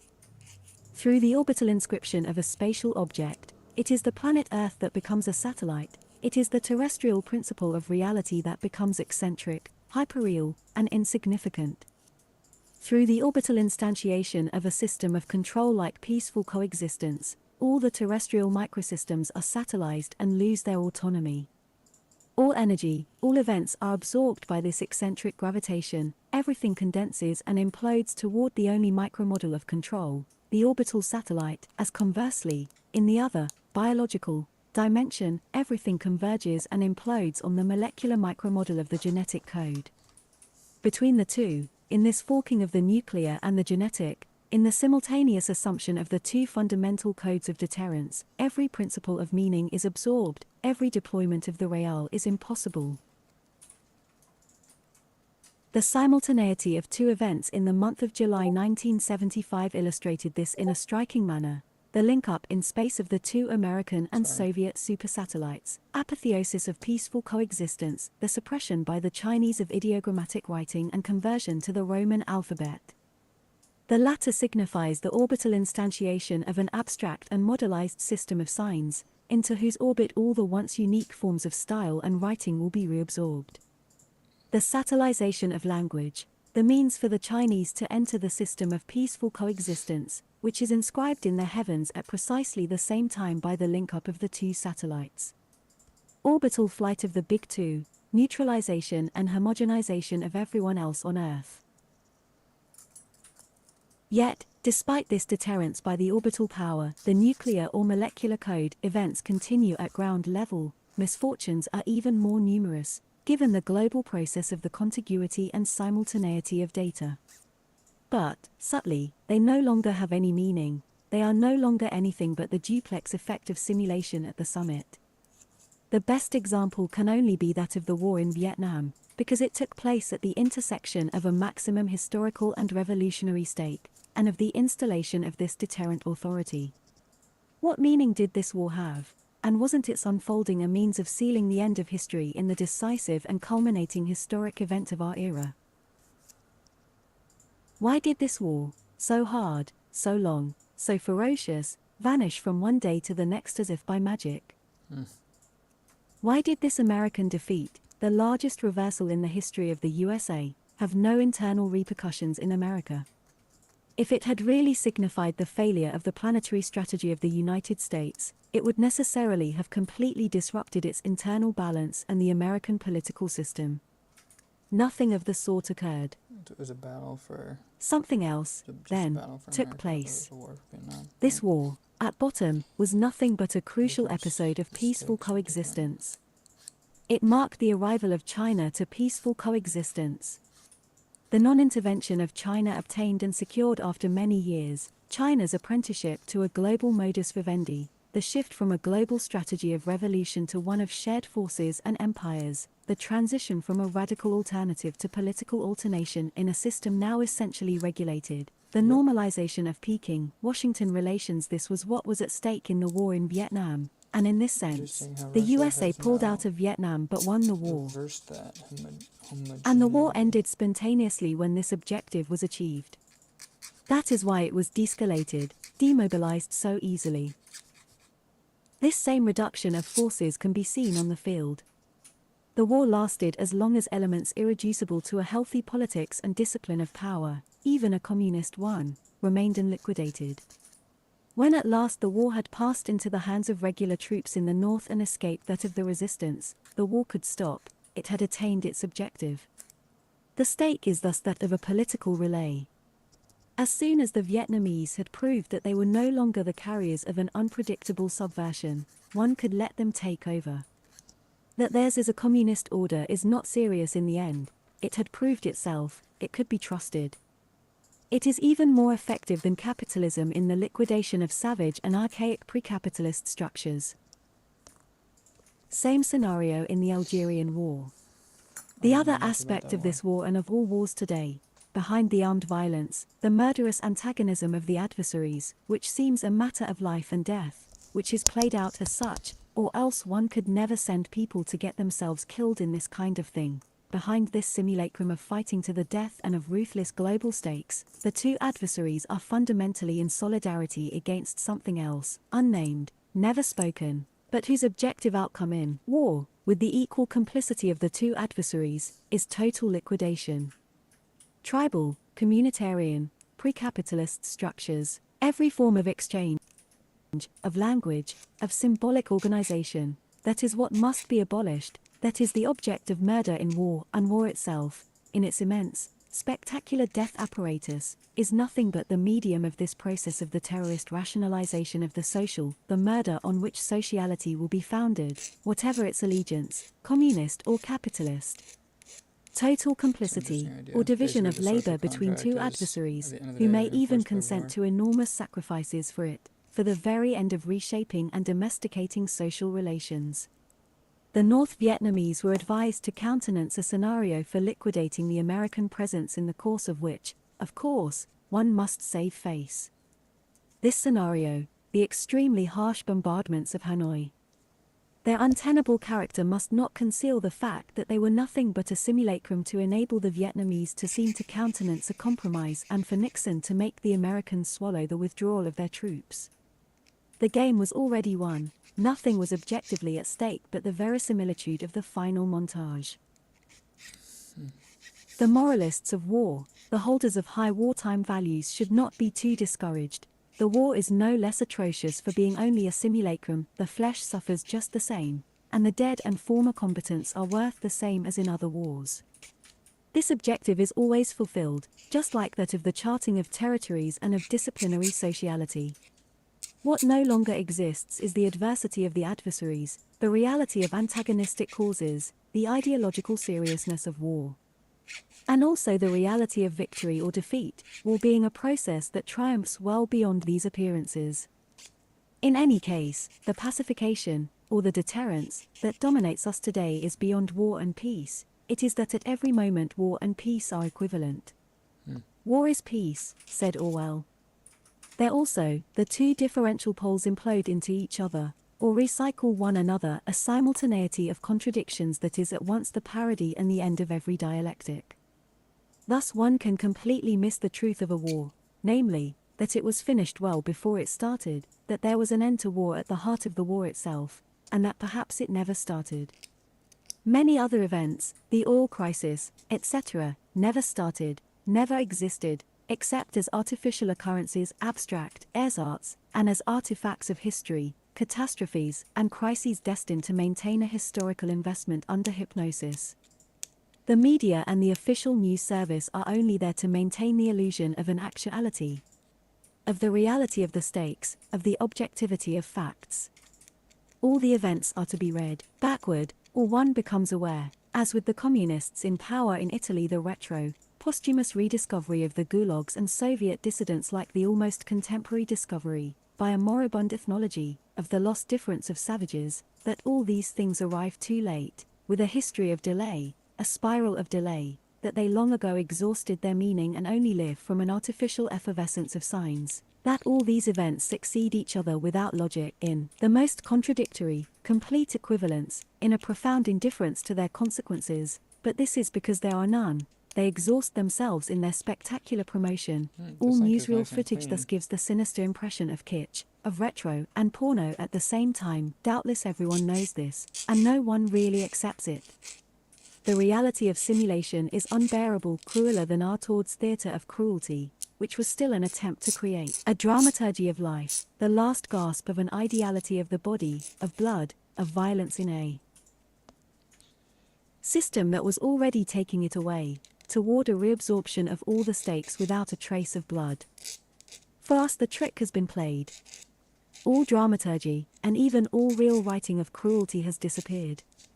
Simulation is the master, and we only have a right to the retro, to the phantom, parodic rehabilitation of all lost referentials. Everything still unfolds around us, in the cold light of deterrence, including Artaud, who has the right, like everything else, to his revival, to a second existence as the referential of cruelty. This is why nuclear proliferation does not increase the risk of either an atomic clash or an accident, save in the interval when the young powers could be tempted to make a non-deterrent, real use of it, as the Americans did in Hiroshima, but precisely only they had a right to this use value of the bomb. All of those who have acquired it since will be deterred from using it by the very fact of possessing it. Entry into the atomic club, so prettily named, very quickly effaces, as unionization does in the working world, any inclination toward violent intervention. Responsibility, control, censure, self-deterrence always grow more rapidly than the forces or the weapons at our disposal. This is the secret of the social order. Thus the very possibility of paralyzing a whole country by flicking a switch makes it so that the electrical engineers will never use this weapon. Behold, myth of the total and revolutionary strike crumbles at the very moment when the means are available, but alas precisely because those means are available. Therein lies the whole process of deterrence. It is thus perfectly probable that one day we will see nuclear powers export atomic reactors, weapons, and bombs to every latitude. Control by threat will be replaced by the more effective strategy of pacification through the bomb and through the possession of the bomb. The little powers, believing that they are buying their independent striking force, will buy the virus of deterrence, of their own deterrence. The same goes for the atomic reactors that we have already sent them, so many neutron bombs knocking out all historical virulence, all risk of explosion.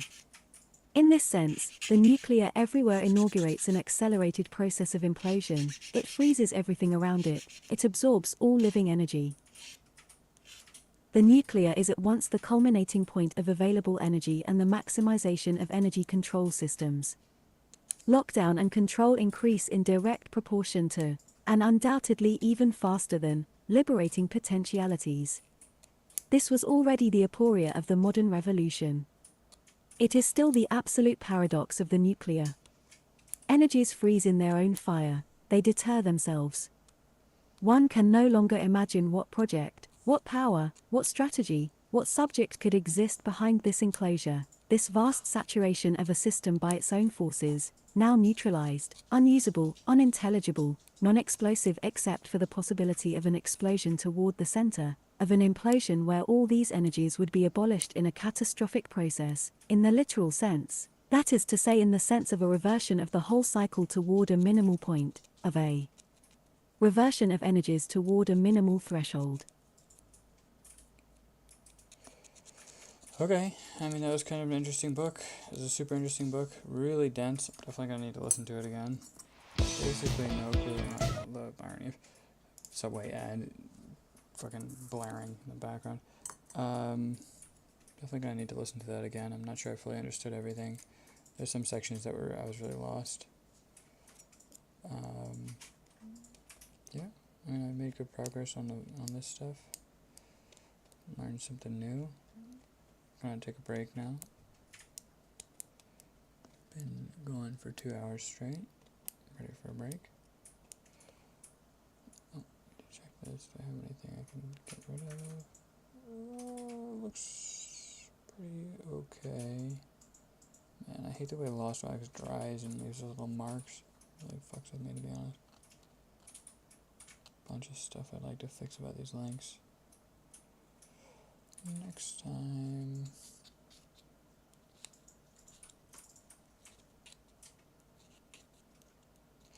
Verisimilitude. I don't know how to say that word. It's a wild word.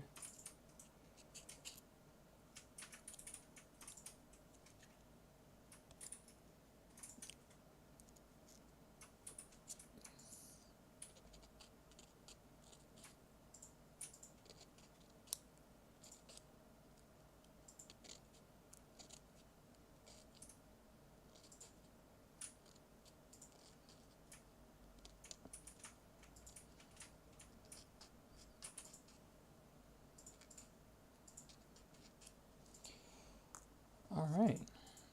Not a bad stopping point.